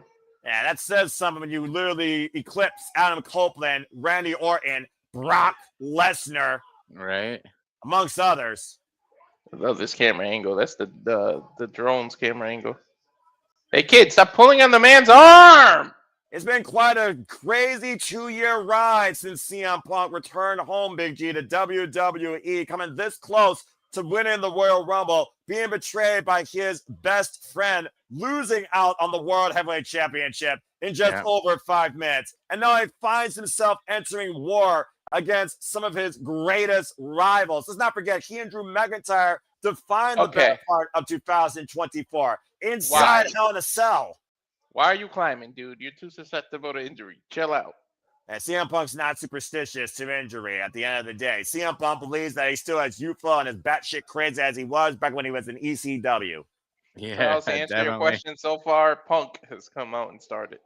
Yep, CM Punk was the starter for Team Heyman. So if you guessed that, good job, got a point. If you didn't, sorry. Did anybody? I don't think anyone guessed Punk. Or Team whatever captain, excuse me. Well, I mean, at the end of the day, who's the captain? Who's the quarterback? Who's the leader? Yeah. Who you acknowledge as the front runner? CM Punk, Roman Reigns, or Cody Rhodes? They damn sure ain't the Usos. Let's call it as we see it here. The Usos are the weakest link, to be honest. At the end of the day, at the end of the day, who has the longest history with the captain of the other side? CM Punk. And I think that's why he's starting out here. This actually makes sense. Dude, it better not be Lesnar. Imagine Lesnar throwing Punk around for 5 fucking minutes. Oh my god. I can't. Oh. I would. It would be a miracle if CM Punk doesn't get injured. You do realize that CM Punk and Brock Lesnar once shared the ring together for nearly 30 minutes in a SummerSlam Classic, right? Yeah, but he was a lot younger then. And bones so was aren't CM Punk brittle. for that matter. I met Punk. I was talking about Punk. I thought you were talking about Brock Lesnar. Again, they're going to be at war now, whoever starts, for damn near 30 minutes. I swear to God, if Brock Lesnar's music hit, I'm gonna feel bad for CM Punk. Let's find out. It better be Logan for you. Hey, I would go with youth on this side if I was Paul Heyman. Sure would. Bron Breakker would be my front runner. Or Bronson. I mean, Bronson, I don't know. After what happened last year, the jury is out. Let's find out. Bron Breakker. How'd you get ahead of me? Got 2 seconds to worry about it. But yep, it's the freaking unpredictable badass that can run 23 miles per hour, eat your heart out, Usain Bolt, former NXT champion, WWE champion, and the first person that emerged in this vision, first created by freaking Seth freaking Rollins. Bron Wait, Breakker. you said it.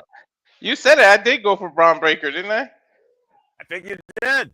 And we know Bron Breakker will definitely have the endurance and cardio to go for miles inside War Games, Big G. Oh yeah, definitely. Yeah, Walter, you went with Jey Uso and Bron Breakker, so you did get 1 point just like the other match. Nice job. Mm-hmm. The man who shocked the world, by the way, in his Raw debut, officially spearing CM Punk and Roman Reigns in the same night, the Raw after WrestleMania, and first being part of this vision. Dude, youth versus experience right at the beginning. The past versus the future in the present.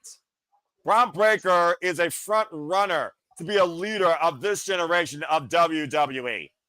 I'm telling you, I actually said by the end of next year he would have at least one of those world titles. Calling it now. We already saw him, of course, in his first WrestleMania this year when he went after the WWE Intercontinental Championship. His dad or his uncle was never able to. They were able to. His uncle was able to do it in TNA and WCW, but he never did it in WWE. So Bron would do something that nobody in his family did if he wins one of those titles. And of course, the Steiner family is no stranger to War Games, talking about history all the way back in WCW. Yeah. Mm-hmm. Again, Speaking of that, did you guys know Steiner was the first person to do a 450? That's a crazy trivia answer. I did not know that shit.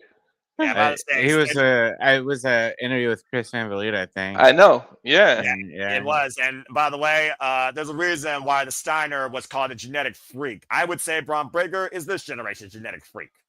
Mm-hmm. Oh, most definitely. Wait till he bounces off this cage at 23 miles an hour, Noah.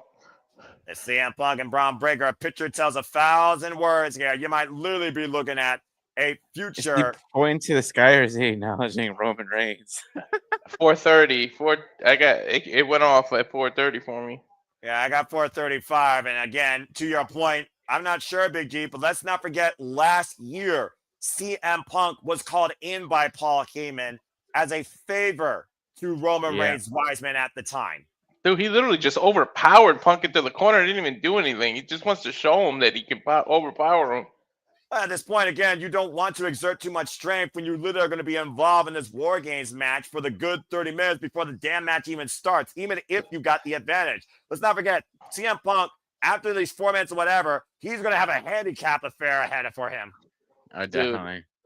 Dude, if merch was any truer than what Bron is wearing, because he truly is a badass. Been a badass since that Rainbow Bright shit NXT, former NXT champion. Held that title for damn near a year. 2-time NXT champion, excuse me, after winning it back against Dolph Ziggler. Shoulder block. Mm-hmm. Sure did. And of course, CM Punk battle tested in his illustrious career in and out of ECW, ROH, AEW, and WWE, then and now. And CM Punk charging about Breakker with a power slam. Dude, the power no difference. Pinfalls, no submissions, just punishment. Shoulder tackles on the. Yo, the power difference is crazy. And the age difference is also going to be huge here. Here we go. Here we go. Oh. And about to say Bron Breakker off the road, swinging a miss, and Bron Breakker picking up speed. Oh, I ran to the flying kick. A flying heel kick, excuse me.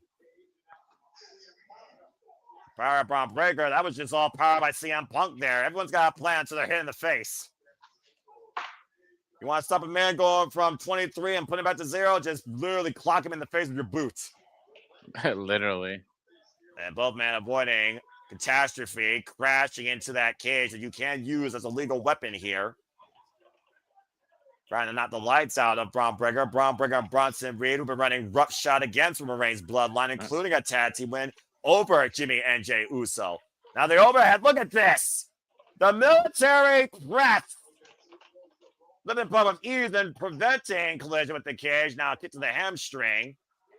Great strategy by CM Punk trying to tie up those quads. Of course, Bron Breakker can't run if he can't use his legs. Damn. True. Now out of the corner. Punk needs to, again, take down Bron Breakker, knowing that he might have Bronson Reed, Drew McIntyre, Logan Paul, or even Brock Lesnar, dare I say, waiting for him. Again, how the hell did Paul Heyman... Uh-oh, wait a minute. Oh, gosh! Picking Punk out of the air, explosive by that badass with that suplex. That's a game changer. It is. How did Paul Heyman literally officiate this dangerous alliance is beyond me on this freaking graphic. Well, he is, if not one of the greatest managers of all time in wrestling history. The man knows who to pick and how to pick them. I don't think it's a doubt that he is the greatest. It's between, honestly, in my opinion, because I'm older, it's between Bobby Heenan and him.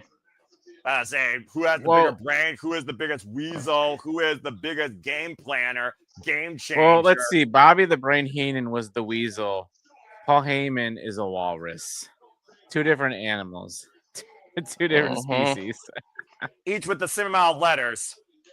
Exactly. Bro, we were spoiled. When I was young, we were spoiled with managers. You had Paul E. Dangerously. You had Bobby Heenan.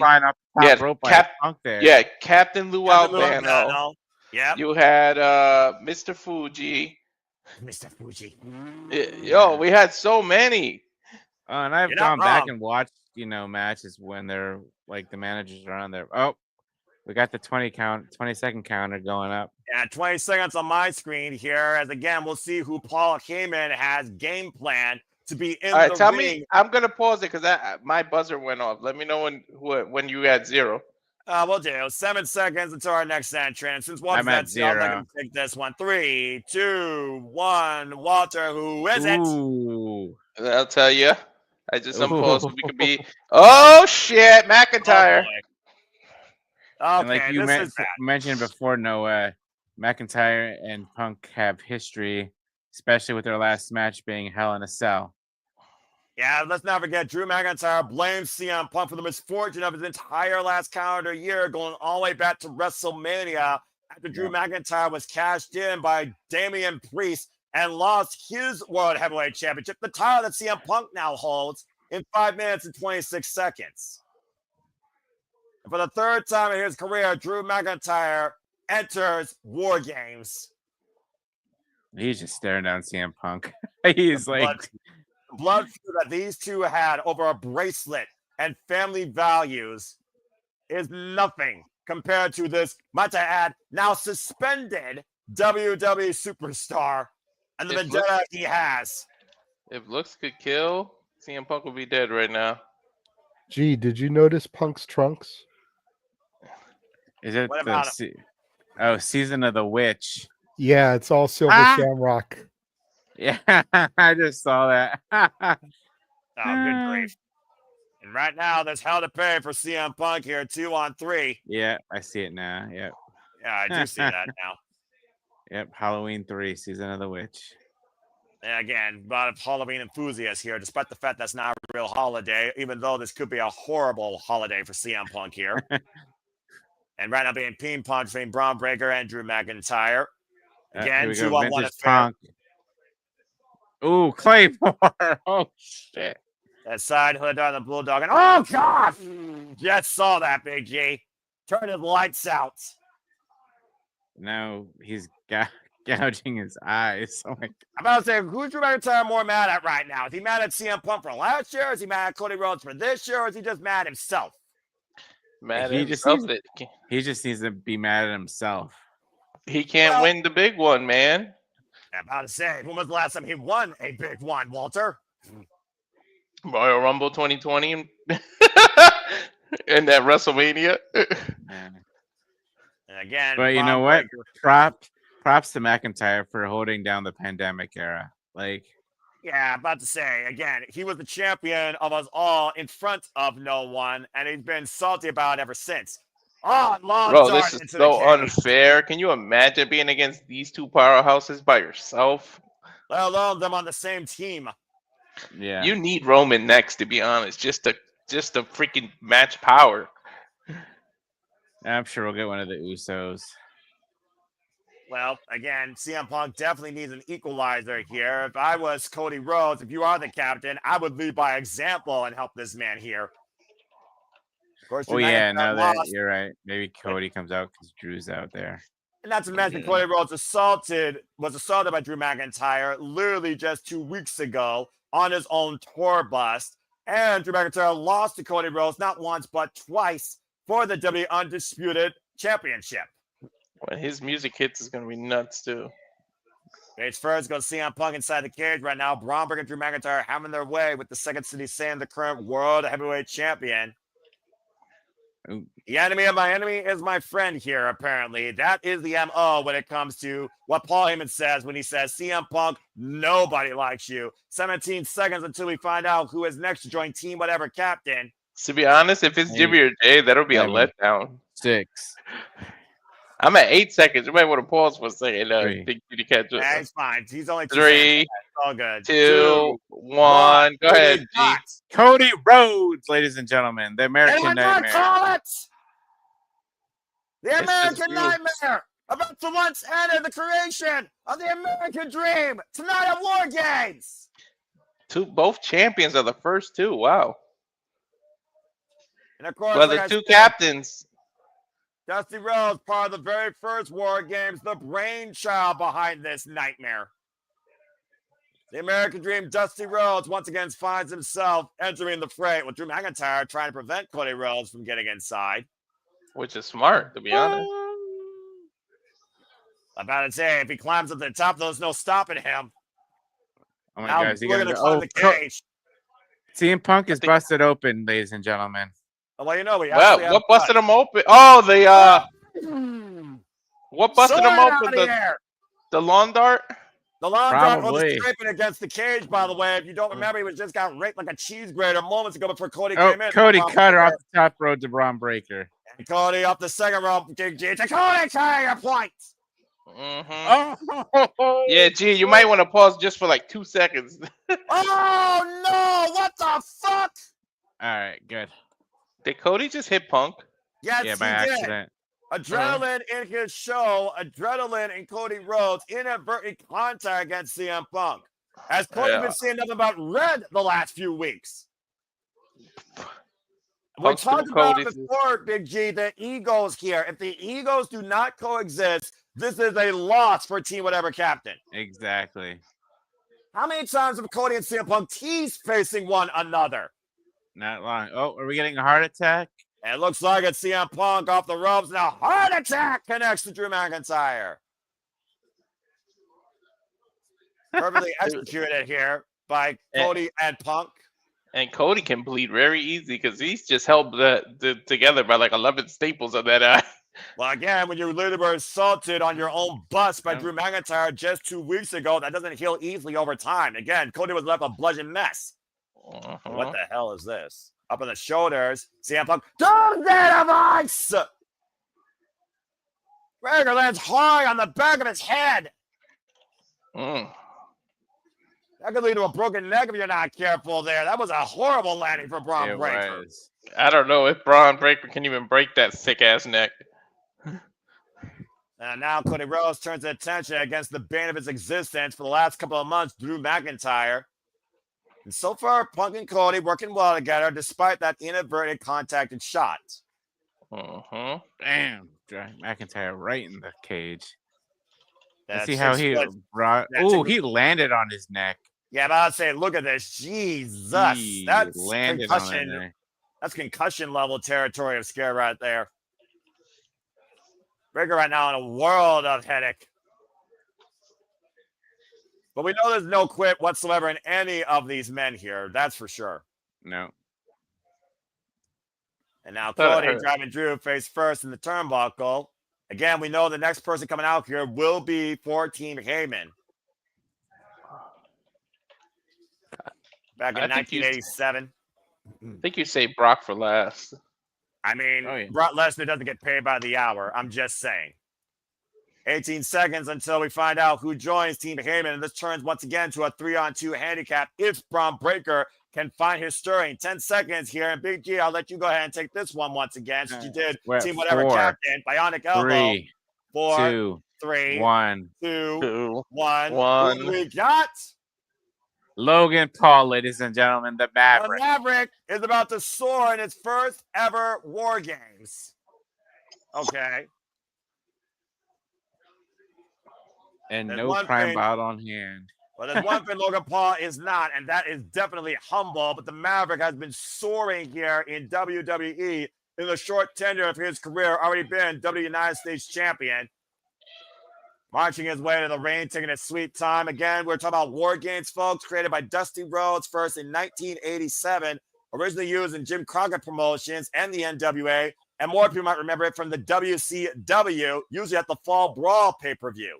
What is Drew telling him? Get a To weapon? get weapons. I'm about to say, it's only a matter of time before weapons which are going to be introduced here, for being perfectly honest. Mm-hmm.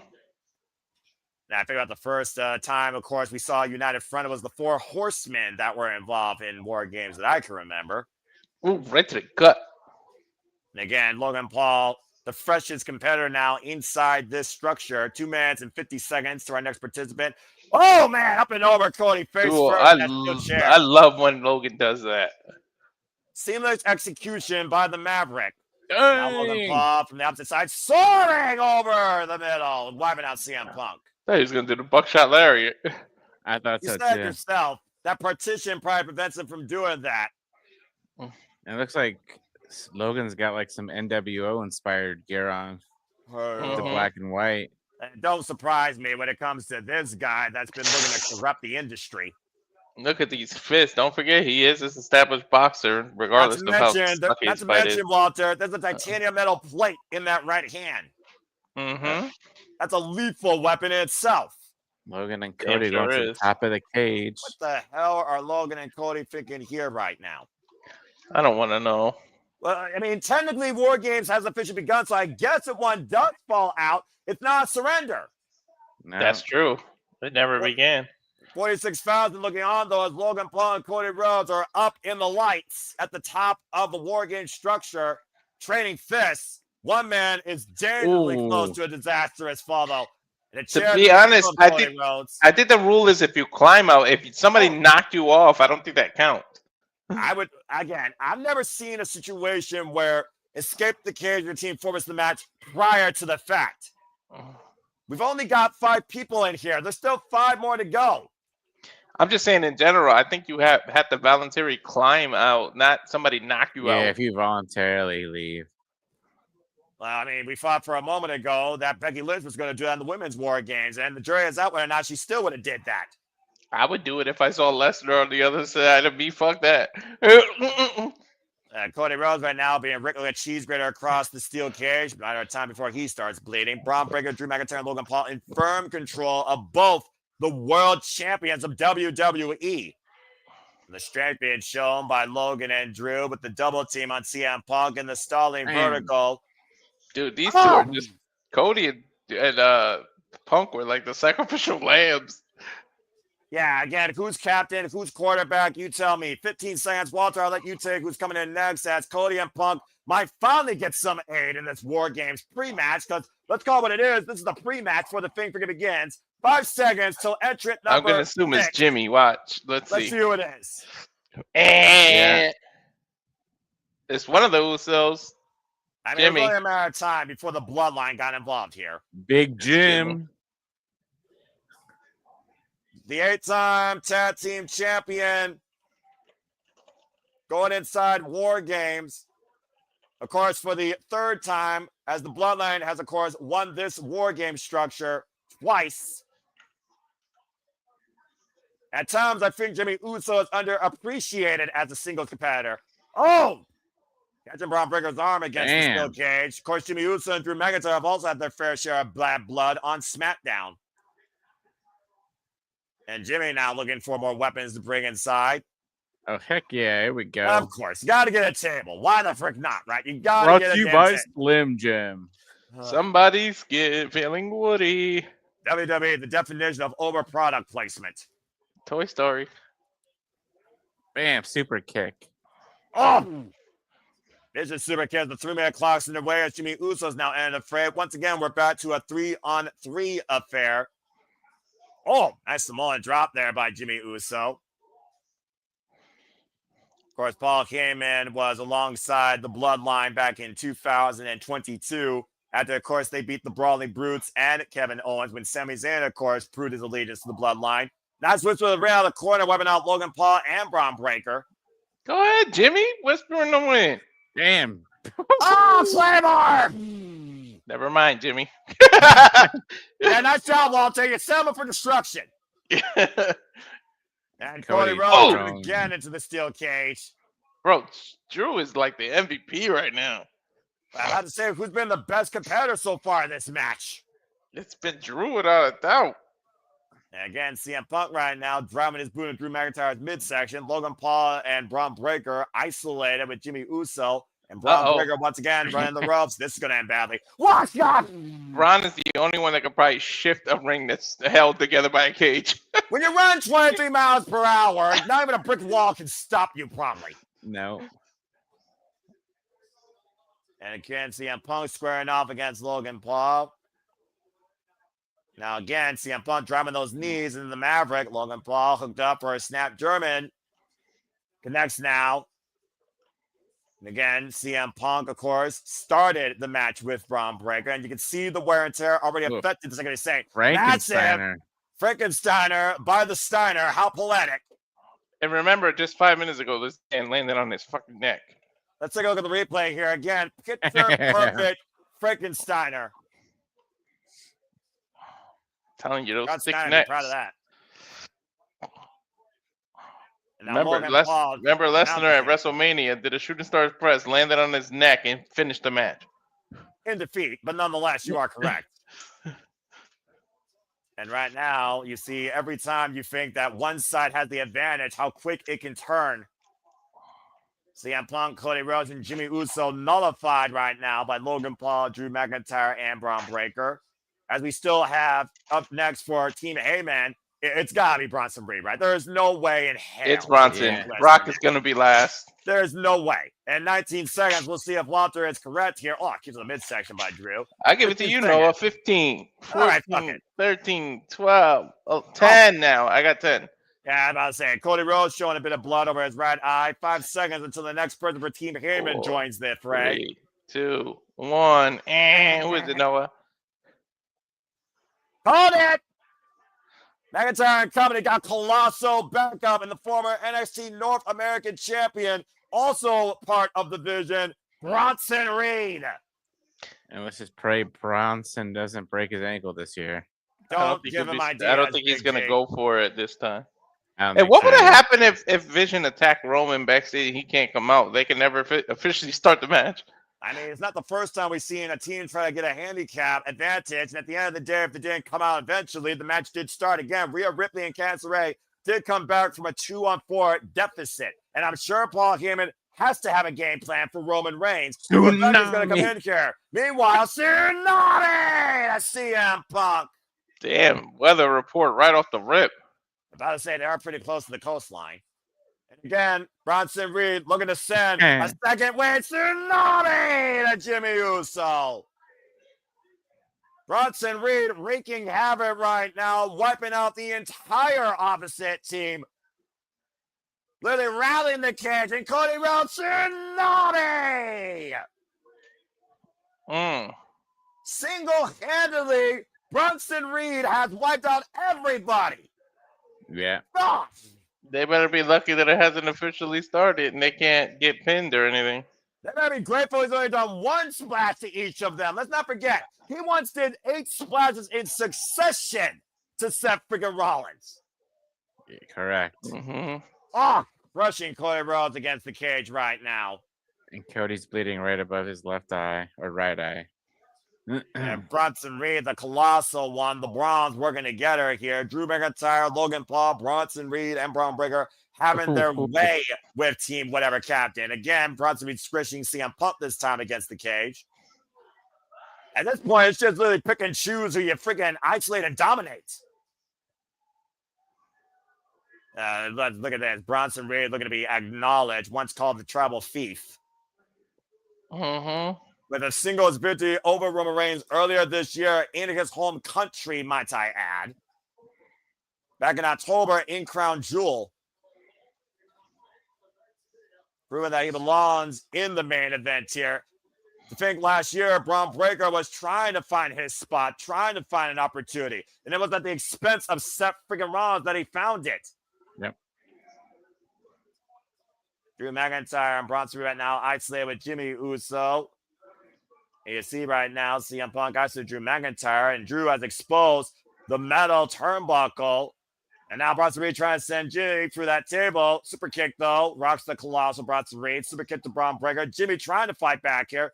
Super kicks for everybody. Takes Drew McIntyre down. Just got wiped out with a clothesline. Bronson Reed takes one shot. He gives you one shot back with double the force. 18 seconds until we see somebody hopefully turn the tides for Team Whatever Captain here. Gotta be Jay at this point, I would imagine. Yeah. Because Jimmy needs some desperate help right now. Overhead military press. Gut buster by Bron Breakker to Jimmy Uso. There's no way Roman's not last. There we go. The big pop for Jimmy or for Jey Uso. Let's be honest here. There's no time for yeeting. That boy better get straight to business and get to work here. Right? None of this Jeff Hardy shit. Former World Heavyweight Champion, who, of course, lost his chance to regain that title against CM Punk at Saturday night's main event. We ain't got time for that Jeff Hardy bullshit where you got to do a dance before you come help your brother. What I want to know is where Jey Uso's mind is at. We've seen Jey Uso almost show a little bit of tutelage and lessons he learned the hard way from Roman Reigns as of late. We've also seen that miscommunication, but that respect shown in mixed detail against CM Punk. And we all know how close Jey Uso is to Cody Rhodes. Yeah. And right now, we got the 3-minute clock waiting before. Oh, good God. Brock Lesnar is going to be in next. Oh, shit. Boom, boom, boom, boom. Countdown to Armageddon, literally before our eyes, gentlemen. In 2 minutes and 45 seconds, the beast will be unleashed. Hope he doesn't fall. I'm about to say, when you're Brock Lesnar, you can fall and get back up again and turn into a moment and still kick ass. You're a legit threat. Hip attack in the corner to Bronson Reed. Hip attack in the corner to Bron Breakker. Again, Bron Breakker and CM Punk have been involved since the beginning of this match. Now that Jay table's still there, too. Oh, super kick to Bronson Reed. Super kicks to Bron Breakker. The Usos working in perfect synergy and stereo. There goes Drew McIntyre. Logan Paul, of course, got the win this past Monday night. And one day! It's a super kick party. Only takes one. And the Usos have completely turned this match around.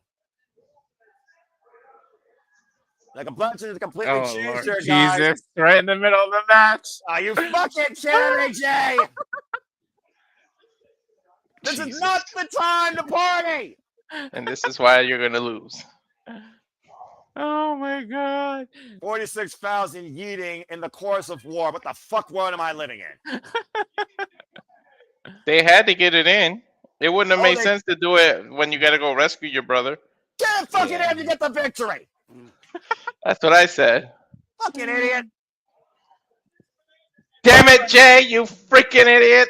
And for once, I'm not talking about J.J. Williams. That being said, to your point, they better get fucking serious real quick, knowing that clock's ticking before the beast incarnate arrives. You need every weapon you can get before that freaking beast comes in here. CM Punk right now playing the air guitar with a steel chair worse than Hiroshi Tanahashi. Jey Uso coming in like a wrecking ball. Fucking hell. Why are you humping the cable? Oh, shit. Oh, yeah. Fuck me. That ruins the cut. They didn't even show the clock. Who gives a fuck about the clock? It's time to get real. Party's over. Lesnar. He works with his own schedule. The party is over. And the pain is about to be brought. That was the equivalent of the record scratch, like that. I think you're about to hear a record scratch in that guitar riff, because here comes Brock Lesnar. This is the first time we are ever going to see Brock Lesnar involved in War Games. Talk about a match that might be politically fitting for this man. I assume first and last, to be honest.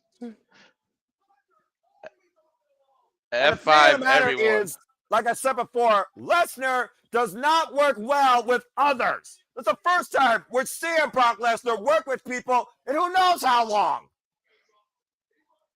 His own team.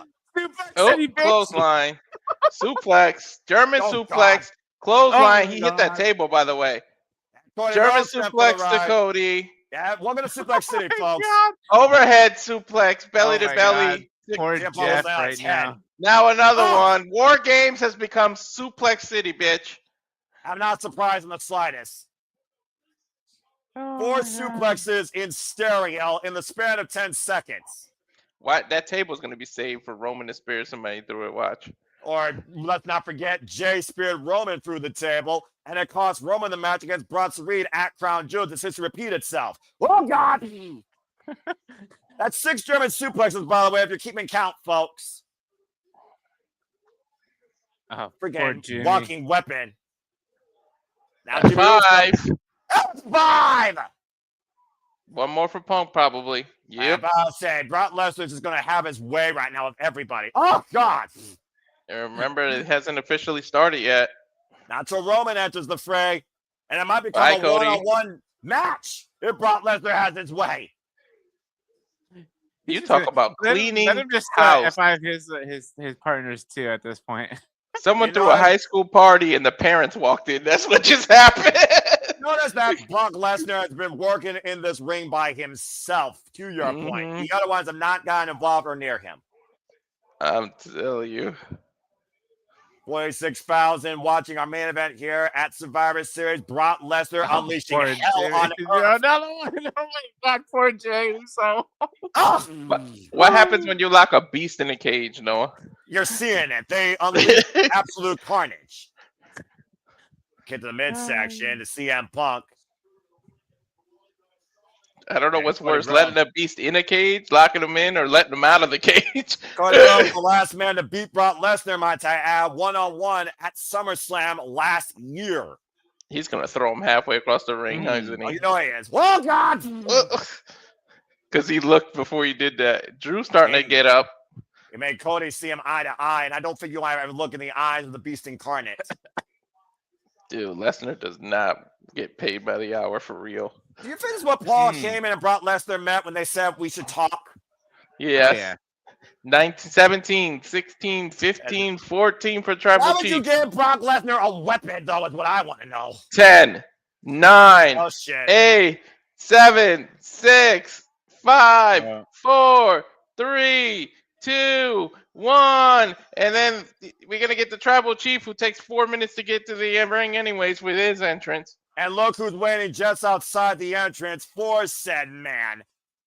Dude, Brock went right out the cage and stood on the steps. Let's be honest, Brock Lesnar's here for one guy and one guy only, and you know who that person is. You know it. He is our Tribal Chief. He is the original Tribal Chief, the longest reigning, undisputed WWE Universal Champion of the modern era, leader, founder of the Bloodline. He is Roman Reigns. I don't think Brock's going to allow it to officially start. I don't think these two are going to get in the cage. I think they're going to just find the outside at this point. Exactly. That means the fight won't start. Am I the only person that gets a Star Wars Duel of the Fates vibe from Roman's updated theme? No, I got that vibe too. Oh, man, look at this. Look at this. Gloves are off. Gloves are off. Brock took the gloves off. I'm telling you, the fight ain't going to be able to start. Punch! And the fight is on to the outside. Again, this does not start until 10 men are inside the cage. I'm telling you. I don't think they're good. And Roman Reigns is locked and loaded, delivering full force with these Superman punches, Bam. rocking Brock Lesnar around ringside, 3 Superman punches, and Brock is still on his feet. Oh, And again, a force. Uh-oh, Brock caught him. F5. F5 for the smash announce table. Ay, Dios mío. Brock Lesnar has wiped out Roman Reigns. I Again, don't know what the fuck we do. you can't start it. And take a look at this, by the way. Come out midair off that 4-cement punch attempt and F5 crashing through the Spanish announce table. Roman left in a heap. Man, look at the size of Brock Lesnar. Still a freakishly giant enough to remember. Bro, Roman ain't no small man. It's just that Brock is a Brock wider size dude. for everybody. Yeah. And again, Brock Lesnar right now driving Roman into the steel cage on the outside. Again, War Games have not officially begun, folks, I want to add. They're the same height. It's just that Brock's a thick boy. And now Roman driven into the steel he's ring always been a steps. big, thick boy. But You I gotta mean, imagine this was the height-wise, game they're plan the by same. Paul Heyman. Yeah. Heyman's enjoying every minute of this. Yeah, I acknowledge you, my tribal chief, right? Oh, he's pushing him in the ring. It's going to Oh, start shit. once Brock slams this freaking cage. And to your point, the bell is rung and War Games has officially begun. And that just hyped Brock up, too, when she said that. Yeah, but I was saying, the fight is on. The fight is truly here. We're done with the playoffs now. This is the finals. This is it. This is the end game. Bam. Up with the shoulders goes Roman. And an F5 connects. And it And might he be a pinned short him. at the offense cover. And Cody with the save. Yo, if Cody wasn't there, Imagine that being the end. mm-hmm. CM Punk with Brock on Bam. the shoulders. Oh, This is shit! Punk picked him up! I didn't think Punk could pick Brock up. And Cody with the crossroads. And Lesnar's still going to kick out. Guarantee it. Oh, Logan with the splash breaks it up. Oh, Logan got his spot. Nope. Now, wait a minute, Logan's what did asking Punk for call something. Heyman His for? the knuckles, the brass knuckles. Oh, yeah, you're right. That one lucky punch might come into play. Logan Paul's Oh equalizer. my God! What if he accidentally punches Lesnar? Don't even, well, please don't even do it. Lesnar's down. I mean, I wouldn't mind if Brock killed him. Bam! And right now, oh, KO shot to Cody. Brass knuckles to the jaw of As Jimmy if the Uso as titanium well. plates weren't enough, Noah. Yeah, he had to reinforce it with brass. Jimmy Uso, Cody Rhodes are out freaking cold. Chorus of boos, but here it's 100% legal. Mm-hmm. And now he's waiting for Roman Reigns to punch his lights out. Roman's gonna get to him first. We'll find out Bam. here in a moment. It's fair! I saw that coming. You took too much time to mock Roman. And nice one, Nostradamus. Mhm. And Roman now looking at the He brass. wants it. He wants those knuckles for Paul Heyman. Yeah, but if you go out of the cage, you quit. You forfeit. I don't think it matters who Roman Reigns punched, but he just got No, he's a gonna upgrade super. Oh my to a God! Superman Oh, punch. shit. Nice step to Bronson Reed. Bronson knuckle Superman punch to Bronson Reed. He wants it for Brock. He really wanted it for Brock, but he was staring at Paul Heyman when he first put it on. Yeah, Oh, now there we Roman Reigns go. is locked and loaded. Quite literally, uh-oh. If anyone doesn't give a shit about brass knuckles, this dude, Bron. Yeah, no kidding. The sidestep Bron Breaker. Spare my Robin, a Bron Breaker. Spare versus spare. And right now, Jey Uso and Roman Reigns trying to call a play. That table already. Hey, Jay, remember last year? Trying to hoist up Brock Lesnar. Cotton loaded Superman punch in position 3.7. Oh! It's bad for Brock Breaker. Brock Lesnar for the table. Woo! He saved his cousin. Jey Uso still kind of hit that table. Yeah. And Roman's down. Roman's Better down. than- Brock down. Jay's down. Yeah, but Bron's up. Spear! To your point, Bron just speared Jimmy off his boots. And Survival Instinct's going to have to kick in here. Roman Reigns, no stranger to surviving war. Oh, and a low blow by Drew McIntyre to Cody Rhodes. He spared him out of his Air Force One. And spear by Bron Breakker, wiping out Jey Uso again. You make one mistake, and Bron Breakker or someone else is going to capitalize on it. Spare isn't just a score in bowling. That's a spare, dude. Watch. I know. I was gonna say. Words are hard. Buy the shirt. EvanandCaitlin.com. Sidestep and Bron Breakker right now. Picking up speed. Going from 0 to 23. Cody Rhodes. Spear for the WWE champion. He like picked him up mid-air and speared him too. It looked like. Mm-hmm. The dogs are barking. The dogs have been let loose.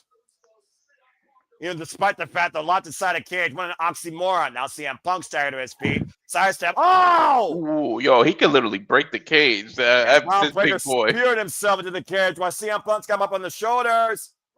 Logan Paul with the save. Went for one lucky shot. Missed again. CM Punk got Logan up on the shoulders. Got a slice to the Maverick. And he covered him immediately. Hit the half. Hook the front leg. Oh, the save. Wait, what the hell? That's Seth. Who the hell's that? I'm guessing Seth. What if it's Jericho? No, I'm kidding. He's too tall know. for Jericho. Remember the last time there was a hooded man? They screwed CM Punk with Becky Lynch. Well, Punk now doesn't know what to do. Oh my God, it is Seth. Oh! It's Seth. I'm telling you, it's Seth. It's Seth. The turn stop! You gotta be fucking kidding me. You did not do it again. But wait. And now that Or the maybe it last wasn't man Seth. is leaving War Games, It's somebody to make you think it's Seth. there's a reason why I picked the team with the advantage for both War Games, folks. And Bron with the straps up after CM Punk was just burnt down to the ground. And now Bron Breakker again, dropping the straps, picking up speed, going full velocity here against CM Punk. Spear for the World Champion. It's gonna be over. It's over. And a counter hook on Holy both shit. legs. Dangerous Alliance 2-0 wins. Wait a minute. He pinned the World Heavyweight Champion. That's right. Bron Breakker just pinned CM Punk, the World Heavyweight Champion, and Paul Heyman's team wins. And again, the team at the advantage won. 3-1. That's what that was too, Matt. Same.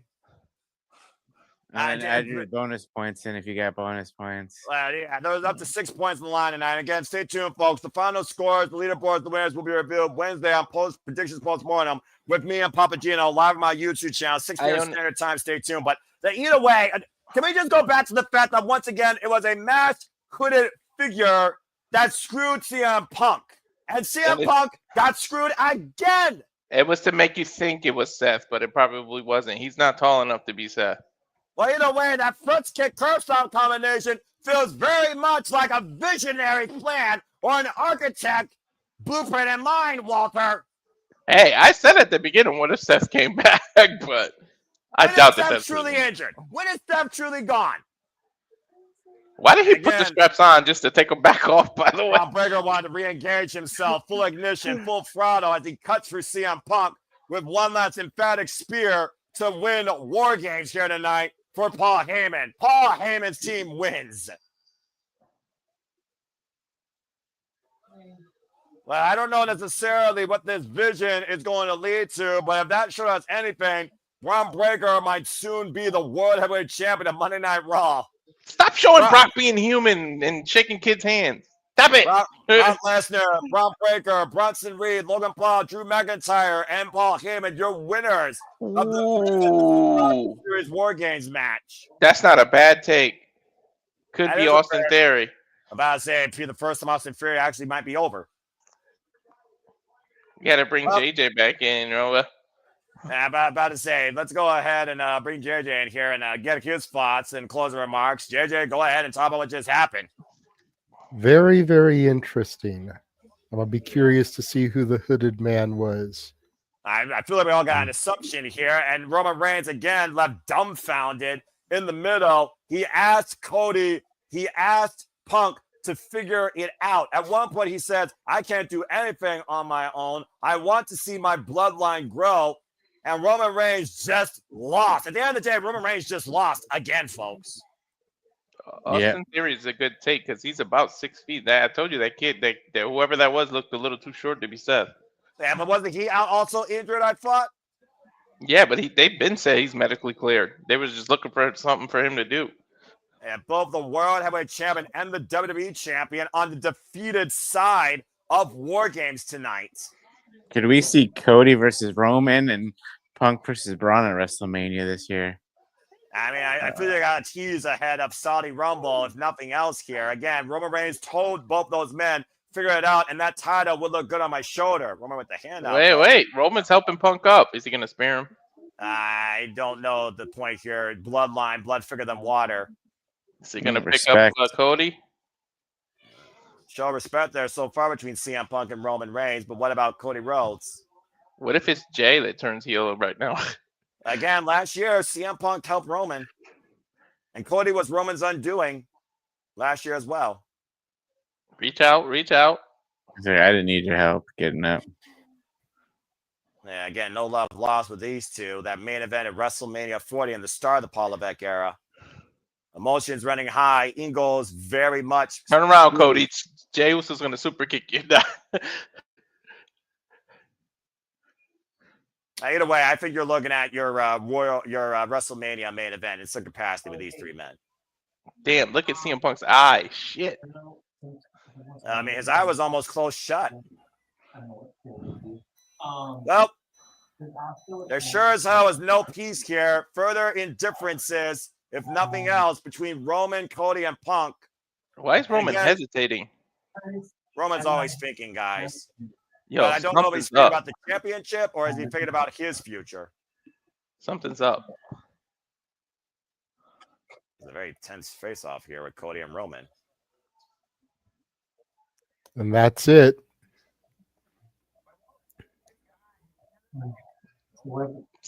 Cody said, I got you, or something, he said.